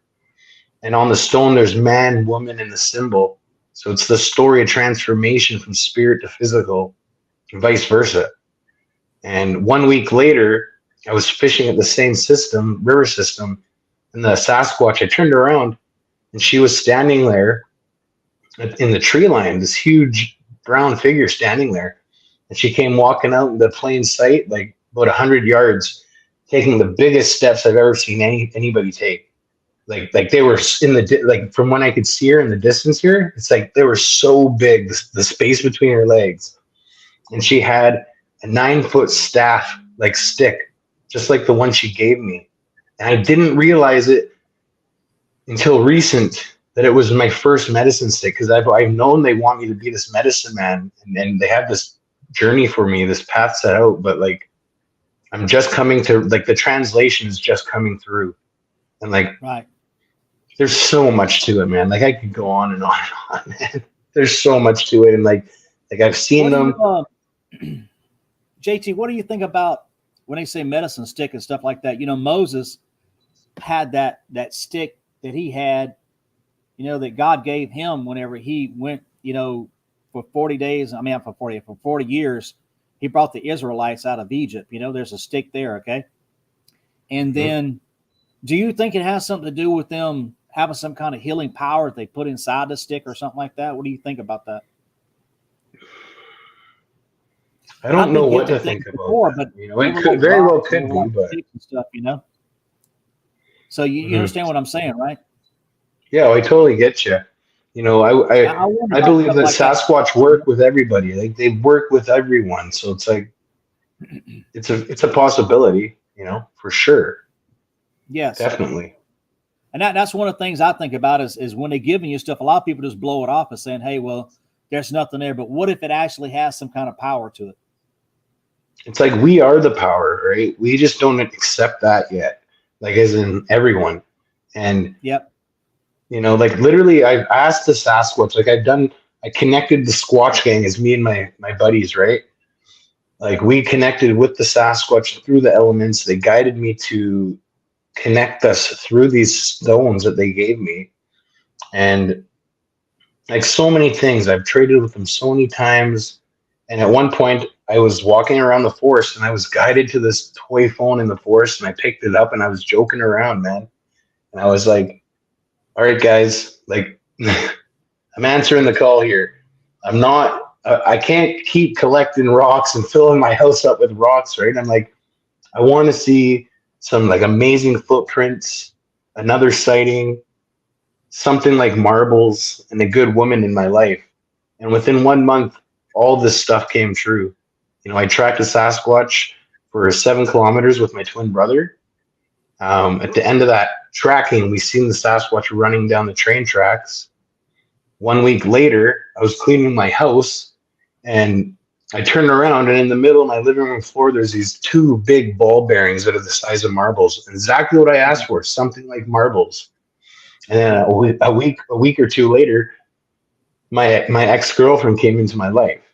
You know, like literally all I had to do was ask for this stuff, and it just, you know, like we are the power. The Sasquatch they're guiding us back to our true selves. That's what I believe. I've had a lot of strange things. Like one time I was going into our hunt lease, and I had my backpack on the seat and I had my rifle there. So I had my headlight on, and it was dark. Okay, it's completely dark. So I went ahead and picked up my backpack, put it on, grabbed my rifle, and I turned to look back toward the seat. There was a stick laying there. Mm-hmm. That fast. Little things like that, right? Right. Okay. Just, so then I go. They're just like. And I what's funny is that nothing happened that day. So that night I went back again that evening, and I go to the hunting lease, and I go get in the stand, and I come back. On the way back, they mind speak to me. They said, look down. I mean, the sun's going down. Okay. So I stopped and I look down with my headlight, and sure enough, there's a footprint. So I get my camera and I try to, with my headlight and everything, I try to take a picture of the footprint. We have my rifle on my shoulder like this. They came and they took they were cloaking behind me. Okay. They took my rifle and moved it like this, like it was like they were right behind me. It was in their face. They just took it and moved it to the side with it. I'm like, man, it's the little things like this that they do. You know, another time I was there and they gave me a picture in my mind of this little Sasquatch reaching up, and I had some crackers. Okay, so I would bring little snacks with me and stuff like that. You know that's everybody says little Debbie cakes and all that stuff. You eat all that stuff, the junk food and everything. So, anyways, I had these little crackers, the little peanut butter crackers, and so they had given me a picture of this little kid reaching his hand in like that. So I said, okay, he probably wants some crackers. So what I did is I went in my backpack, took the crackers out, and I left them on the window edge whenever I left. So that night I left that out. And sure enough, I was walking out and they gave me a footprint. So I looked down and took the picture of the footprint. And when I had my gun on my shoulder, it must have been one behind me who helped me walk out, because it took the gun and moved it over like this. I thought that was the funniest thing, But I don't get rattled with things like that anymore, because I just know that they're around me, Yeah, I've never had it. So like whistles and wood knocks and all that, I've heard all that before. One of the craziest things I've heard in the woods was them grinding their teeth. I've heard that, and that's kind of creepy to me. When they start doing that kind of stuff, I get out of the woods. I just look. I said, all right. Is it just coming out of thin air, like beside you? You can hear them there with you, but or is it like coming from a distance? It's coming from a distance. You can hear it coming through the woods, the grinding their teeth and stuff like that. And I was on a leaning tube down in the national forest, and I just got out and let them have it. I'm like, nah, that's a little bit too weird of you. Sound like y'all hungry, and I don't want to be your next meal, so I get out. So, but this things like that, this weird stuff like that. I've been gifted little things, they give you all kinds of little crazy things. Inside my truck, and this is weird. You go to get inside your truck. I lock my truck every night and everything, and I go look on. You know how you lay your armrest down? On the armrest there is a white feather. Now, how did they put that there inside the truck when the truck's locked? It's things easy like that. For them. It's easy for them. That's the kind of stuff that gets me, though. I've been in this stuff since 2019. Little things like that. Now, they would hide my keys and all kind of stuff, and sometimes I think they cloak them. They're there. You think stuff is there, and I get ready to do my lunch and all that. Get ready to go to work. I got a certain time I got to be there and all that. I'm trying to get out of the house, and they'll mess with me like that. They'll hide my keys. They'll move stuff around, stuff like that. They've done that a bunch of times before. I just tell them to stop. I said, look, y'all got to stop all that. I said, my world's not like your world, I said, we get in trouble. Y'all don't really get in trouble for stuff, So we get in trouble with all that kind of stuff. Like I've had recent things happen. I'll tell you a couple things. They're confirmation stories, right? After I went through a recent breakup, and I was out on a hike, but me and my buddy Sasquatch Seekers were hiking, and on the way down, I was making a video, and as I do in my YouTube videos, I just speak my mind, and it could be about anything in general, or spiritual stuff, or Sasquatch stuff, or anything, right? And at the moment, I was talking, and I said, "I'm not here to start no Sasquatch cult. I'm here to share my experience, my journey, what I know." And as I said that, I pounded my chest, as what I know, and I pounded my chest 4 or 5 times. Later that day, I was talking with my buddy who speaks with Sasquatch telepathically, and he was giving me a bunch of information and stuff that I needed to know for the time being, the stuff that I was just going through. And the last thing he said to me was, "Sasquatch pounds his chest at you." And it was just nobody's seen that video. Nobody even knew I said that. So it's to me, it's just those little confirmations that show you that they're always with you. They walk with me, they guide me, they're here. And just little things like that, and a recent thing we'll talk about things disappearing. I smoke a dog joint here and there, right? And I was going out on a hike, and I had rolled up a couple things and put them in my jacket pocket. 10 minutes before the hike, I try to reach for them and they're not there. And I'm like, where the hell? So I'm like looking around my house, moving everything, cleared the table. And all of a sudden in my mind, I hear this is like not a voice, but like a thought that comes in. And it says, you need to be clear-minded out there today. Like you shouldn't be out there smoking. And I didn't listen to this, right? I did not listen to the thought or the communication. And I'm like, well, I'll just roll up a couple more. So I go to do that. And as I'm doing it, I literally look down and look up, and they're sitting right beside my hand, you know? And it's like little signs like that, man. It happens all the time. I sent Mike a couple more pictures, and one of them is a scripture out of the Bible, and it talks about how we war against things in the heavenlies and stuff like that, and how God created, everything that we have. And so, it's one thing that when you deal with all this stuff, it's another thing to have backup from the Bible that actually talks about stuff, like in Ephesians, it talks about, for we war not against flesh and blood, but against the principalities, against powers, against rulers of darkness of this world, and against spiritual and wickedness in high places. Now, when you think about those kind of things, it's really deep, but if you break it down and look at it, there's a lot of things in the heavenlies that we're dealing with. But there's a lot of scriptures out there too, Spiritual warfare is real. Yep. And here's another one. I sent Mike this one if he puts it up. I don't know if he will or not, but it says in Colossians, it says, for in him all things were created that are in heaven, that are in the earth, visible and invisible. Now, if we stop right there, he just told you straight up in the Bible that there's things you can see and there's things you can't see. And so proof is right here. Some people say, well, they don't believe in all that stuff. Well, there's proof right here in the Bible. It's telling you that God created everything, created things you can see and stuff you can't see. And so whether they be thrones or dominions or principalities or powers, all things were created by him and for him. And said, before him all things, and by him consistent. So, that's one of the things when I think about, when I got into all that stuff, I started thinking, I said, man, this stuff ain't of God. It's not of God, because people want to call them demons and all that. This is one of the things that really get me, is when they call these creatures demons. They're not demons.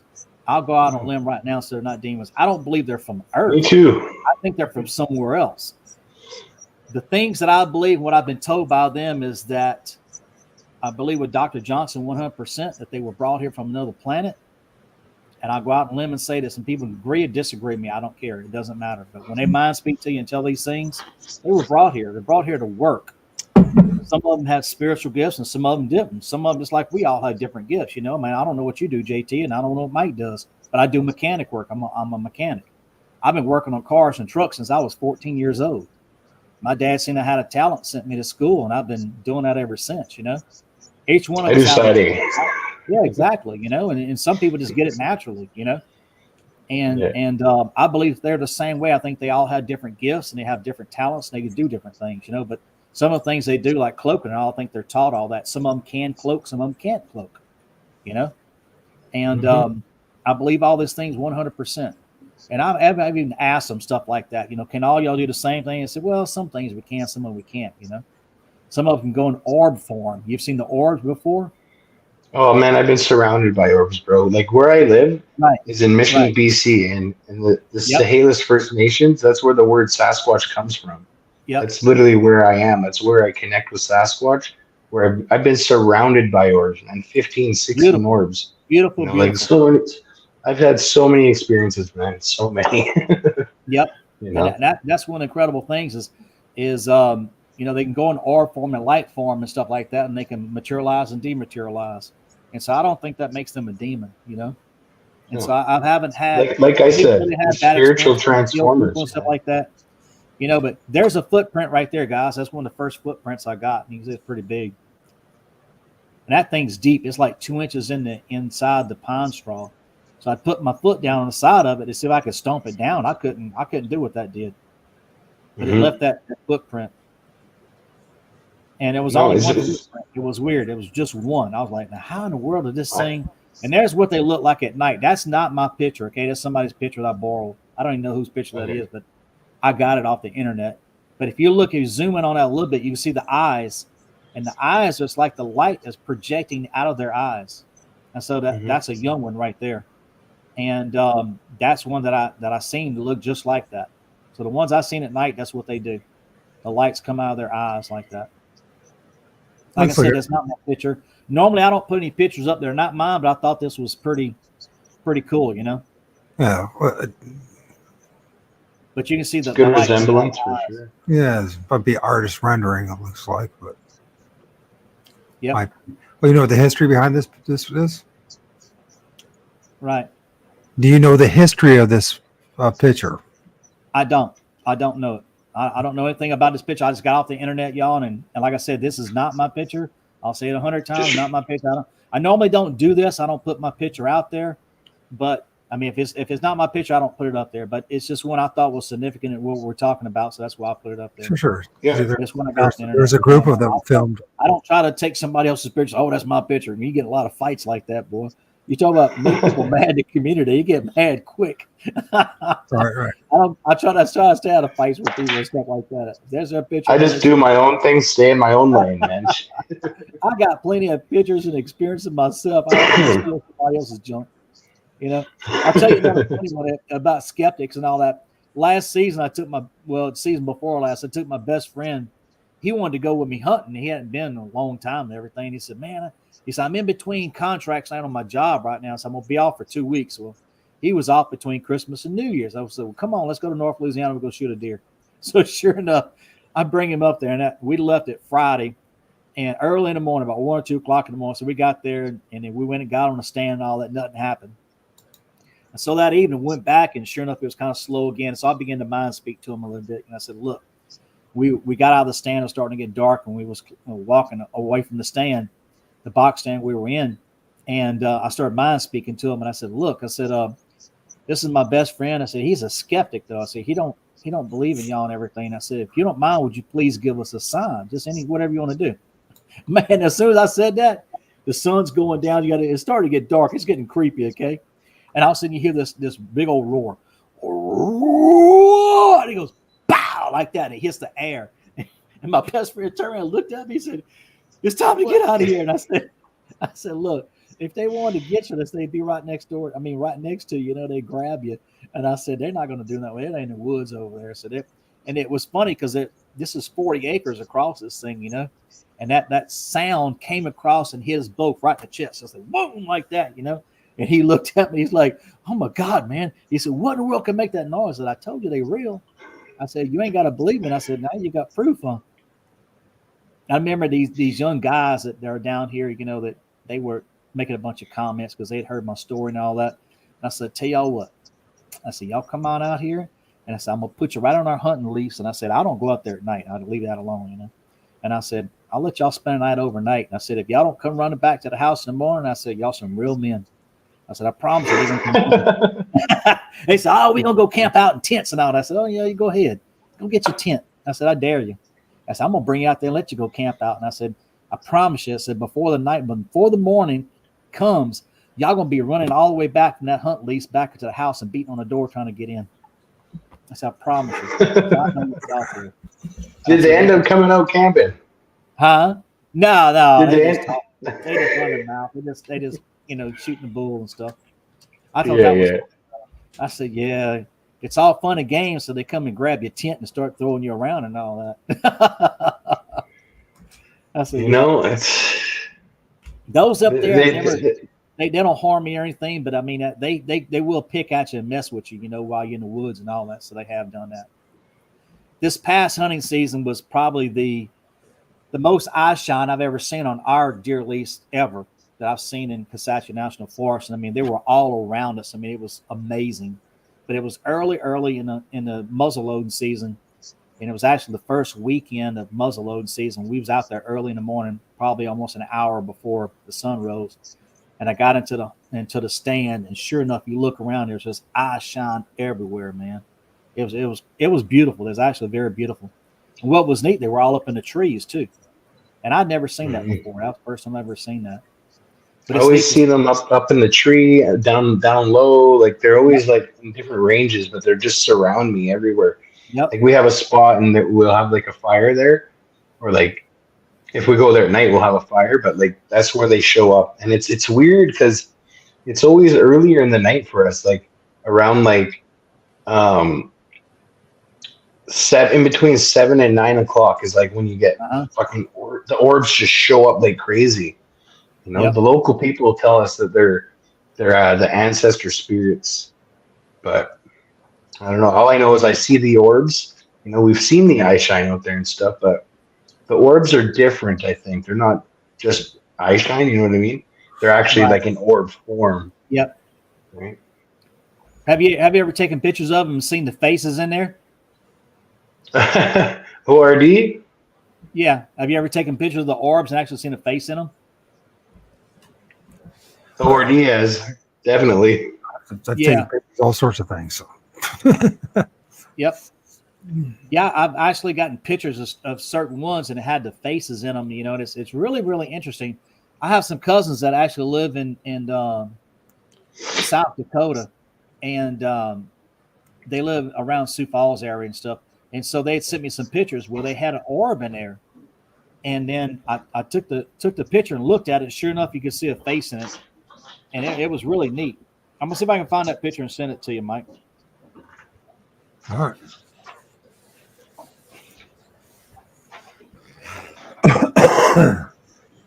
So, you know, I have plenty of questions, but Hit me up with them. Come on.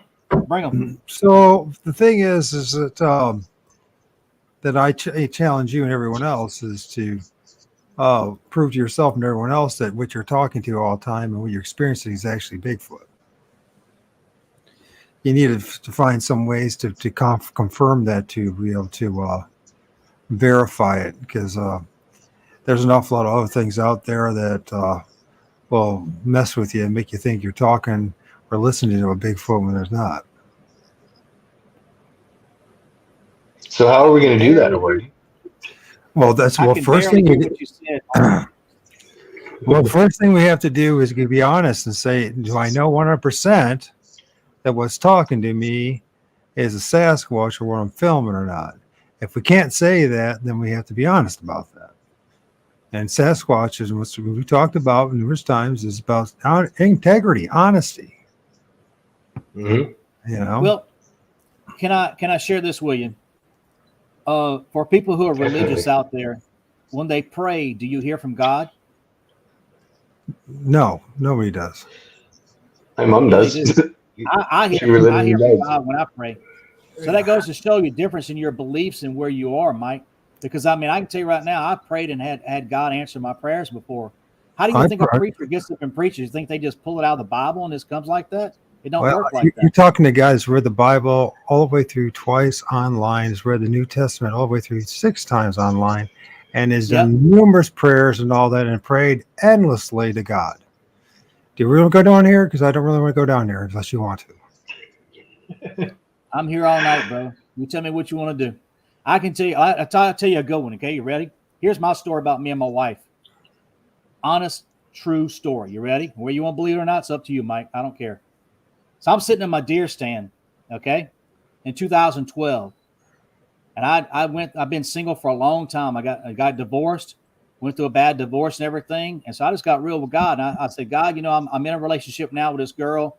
I'm not being a godly man. I said, I'm really being a heathen is what I am. And I ain't gonna lie to you, I was being bad. And I said, I broke up with that girl, and I said, I want to do this again. I said, Lord, is it your will for me to be single? That's all I did, okay? Mm-hmm. And I heard a voice, and the voice told me in my head, and it was the Holy Spirit said this, I'm going to send her to you. So you know what I did? I left from my deer stand, all that. I didn't do anything. Now watch this, Mike. True story. True story. I go to work one day, and it's in January, okay? I go to work, and it rained real hard. I turned on the service road. I had my diesel truck, all right, an old diesel truck. Hit a puddle of water. My belt comes off, wraps around my harmonic balancer. I barely make it into my job. I park my truck. I'm sitting there going, how in the world am I going to get home and all that? Okay, number one, I didn't touch anything. So I call a buddy of mine. My buddy of mine comes over with his wrecker, picks me up. All right. Number one. He picks me up and said, "What you doing tonight, Scotty?" I said, "I ain't doing nothing." He said, "Well, come go with me." All right. He said, "We're going to go have a little thing. We go to these people's house. We're going to have a little food. We're going to have a little praise and worship and stuff like that. Might have a little speech. Somebody's going to talk or something like that. And that's it." So when I go that night, guess who I meet? My future wife. I met her there. Now, God broke my truck down. I couldn't do anything with it. A man come and pick me up, brought me where I needed to be at, okay? All because I prayed to God and I got real with him. All right? Next thing happened was I met my wife. No, it didn't happen right away, okay? Something like that. But anyways, I met her then. So I was going to this big, huge mega church, right? I started going to that church after I met her. We parted ways. We just talked a little bit that night. And the Lord told me, Holy Spirit told me, "I want you to start going to the other church." And I said, "I ain't going to that church. I don't like that church." I started physically getting sick. Okay? Started getting sick. Yeah. Shoot. That was Sunday night. I don't go to church on Sunday. But this other church, her church, had a church on Sunday night. So I'll start going there. Immediately I start feeling good. It's like I feel 100%. Nothing's wrong with me. Well, guess what happens? I see Dana there, my wife. But she wasn't my wife then. I walk up to her and start going to talk to her. Guess what? She turns and runs away from me. Wouldn't even talk to me. Ain't that something? Next Sunday comes around, guess what? I go to my old church, that big old mega church. Started feeling bad again. Started getting sick. Laura said, "I told you to go to this other church." So I went back to that church again. No problem. I go talk to her again. She runs away again. So this goes on for about 2 or 3 weeks. So finally, I messenger her. I started talking to her. I said, that's the only way she would talk to me was on Messenger. That was it. So finally, after about 2 months of this stuff going on, I quit going to my church, started going to that church, okay? And then not long after that, we started talking. And then within 5 months, we were married. That's a true story. Now, if you don't think you can hear from God, I would get on my knees if I were you, brother, and start doing it. I've done it 1,000 times, and you have no business telling me that. We still go down this road. I'm being very respectful. That's up to you, man. This is your show. But I'm telling you what works for me. Being very respectful. I'm respecting you 100%. Your show. Like I said, but if some people hear from God, some people don't. But that's up to you. Yeah. I'm thinking of all the millions of sick children in children's hospitals right now dying from cancer. Horrendous disease. We can't control that, though. We can't control none of that stuff. That's God's will. If you really things happen. Stuff happens to us all the time. Are you going to talk over me? Because if you're going to talk over me, I'll just shut up and you just keep on talking. It's your show, brother. Do what you want to do. So, you have a right to your belief and your opinion, right? And I just think you need to think twice about preaching to everyone else about it. You got to think about everyone else. There are literally thousands upon thousands upon thousands of people who have done the same thing as you and didn't get those answers. And you can't just disrespect them and disregard them and their experiences either. I'm not disrespecting anybody, but you got your belief and I got mine. It's like some people don't believe I can mind speak. And that's your belief, okay? JT, maybe he can mind speak. Some people can't. He may get visions or something. We all have different things that we get, Mike. And, that's just the way life is. I mean, the God that you pray to, I know, is an evil monster. I don't know opinions on all this stuff. Your God is the reason why all these First Nations, beautiful people, were wiped out, exterminated, and treated like a pile of crap, all in the name of your God. So we should stop this. Because, I mean, it's, you differ from what I see and how I see things. And I could be a real jerk, but I don't want to be. So that's okay. I deal with stuff like this all the time, bro. And I still have to, you have your opinion. I still got to forgive people like you. What do you need to forgive me about? I mean, isn't that bizarre? What do you need to forgive me about, man? What do you need to forgive me about? Because I don't agree with what you say. You don't have to agree with anything I say.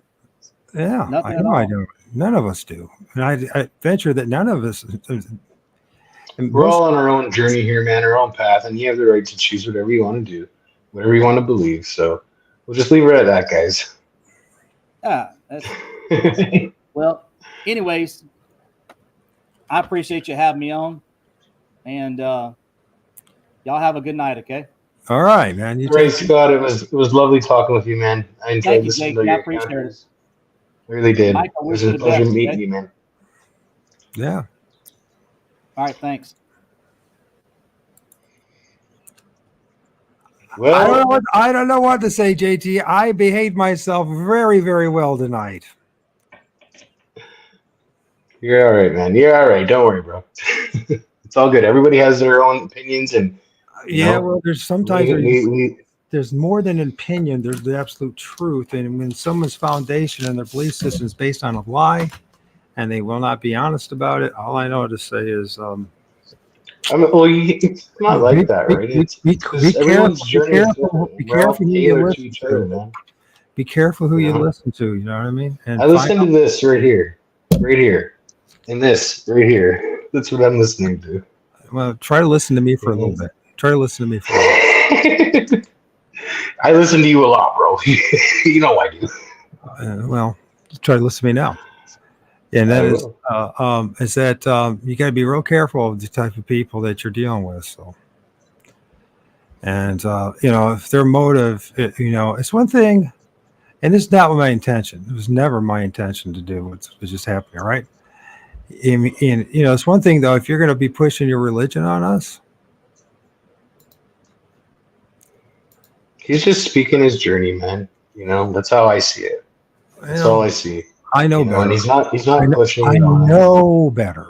Nothing can be pushed on me. I do what I do, and I nothing can change that. And I'm open to hear anybody's experiences and what they want to say, and I'm not going to be offended by it. It's okay if you would have said, you know what, that's what I believe, but there's a lot of people in this room and in the chat room that don't believe what he believes. So when you start pushing your religion on people like that, I mean, that's showing a lot of disrespect to everyone else. So, no, it's not okay. I get what you're saying. I understand. I see it from all sides, right? I see it from all sides.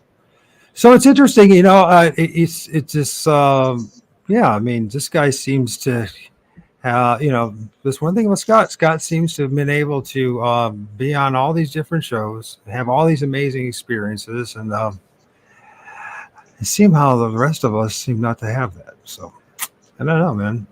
It's up to you what you want to believe and all that. This is not my intent. I just go look at my experiences, man, and how much stuff has happened in the last 2 years. Things start happening and they don't stop, man. Well, they're not. Right? They're not going to stop, right? I mean, it all depends on how much you want to follow. About it. I guess it all depends on what you value. I value the truth. I mean, when I know someone's lying to me, I have a real problem with it. So, there's a difference between belief and when you know someone that is blatantly lying to you. So it's unfortunate, but this show is awesome. Yeah, I mean, hey, man. It was all good, guys. It was a blessing doing this show, and I had a good night tonight. I mean, the thing is, JT, why do you have a hard time talking this way? Why do you have a hard time talking this way? Like what? I mean, like talking about what just happened to us. I mean, it was him being really disrespectful to all of us. I didn't find it disrespectful, bro. If I did, you would know. Trust me. I did. Clearly. I did. I see that. And the problem is, and I know other people did as well. And, there's only so much you could take when it's just like, when you see the guy twisting scriptures, you see the guy saying he's getting his prayers always answered. Meanwhile, I know a gazillion people who have prayed thousands upon thousands of hours for their children and their own issues. Their children saying a terrible disease and all that. And they never were healed. Nothing ever good happened to them. But for some reason, it happened to him. So this is an important thing, It's an important thing to realize stuff. So. Yeah, it is. It is important. Definitely is, man. Because it's disrespecting a whole bunch of other. I mean, I know a woman right now. She's got a 5-year-old son who's got all these terrible diseases, right? And brother. I have to end the show because it's 8:00 right now. We're just going to continue. We could go on forever, man. And we could. All right. Let's end the show right here, guys. I need to do some stuff tonight. I want to say something. So if you don't want to hear me, say it. then bail out, man.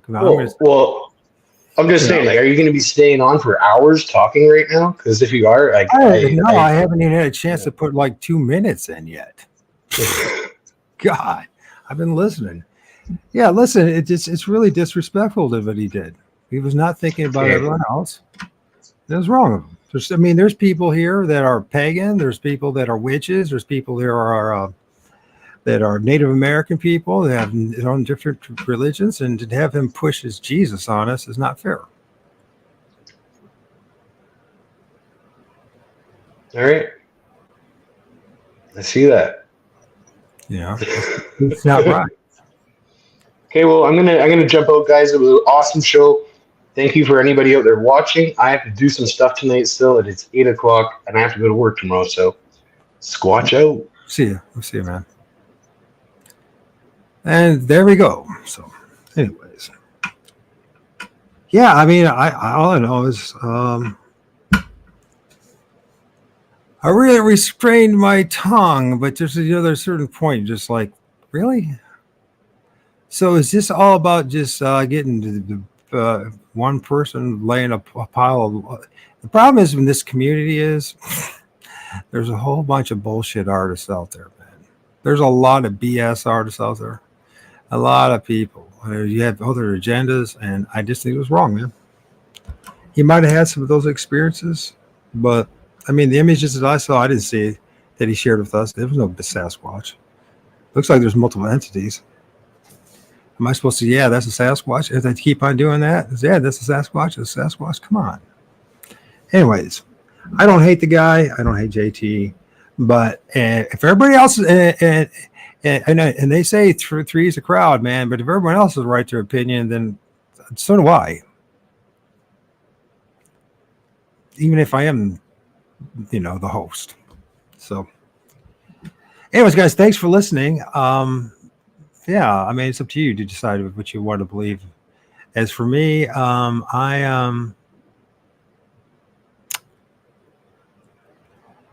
wanted to give it to him. The only reason I didn't give it to him was trying to show respect to JT, but JT in turn didn't show respect to me. JT! Anyways, it is what it is, you know what I mean? And everyone have a good night. And I love JT. And, showing respect is actually willing to listen to the other person, even if you don't like it. And that's what I did with both JT and with Scott. And in return, I didn't get that. It was not returned to me, right? It was not returned to me. So this is one of the reasons why I see there's something seriously wrong with Christianity. There's something seriously wrong with Christianity. And it poisoned people's minds to such an extent. It causes them to be absolutely delusional, and it's just caused an awful lot of problems. And it's not just in the question, it's not just my opinion, that there's mountains and mountains and mountains of evidence for that. And if you're going to push that kind of stuff on me, I'm just going to have to say, I'm going to push back a little bit and ask you. And I asked him not to do it. I said, do you really want to go down there? He wanted to go down there. He decided to use this opportunity instead of talking about his experiences with aliens and this and all that kind of stuff as an opportunity to proselytize and to preach to us Jesus. That's what happened. Maybe you guys didn't notice it, but I noticed it. And I guarantee if you go back and look, you'll see the exact same thing. He started using it to preach Jesus to us. None of us need that. None of us need that. So, anyways, you try to do the best thing. You try to be there for everybody. I'm more willing to let somebody say they believe this or that, and if you're gonna, but nobody was asking for a religious sermon, so nobody was asking for that. So, but he felt the need for it. So, anyways. By the way, next Saturday, Eddie would be with me, and we'll be doing another episode of the The evils of Christendom. The evils of Christendom. And, so that's all I got to say, The evils of Christendom.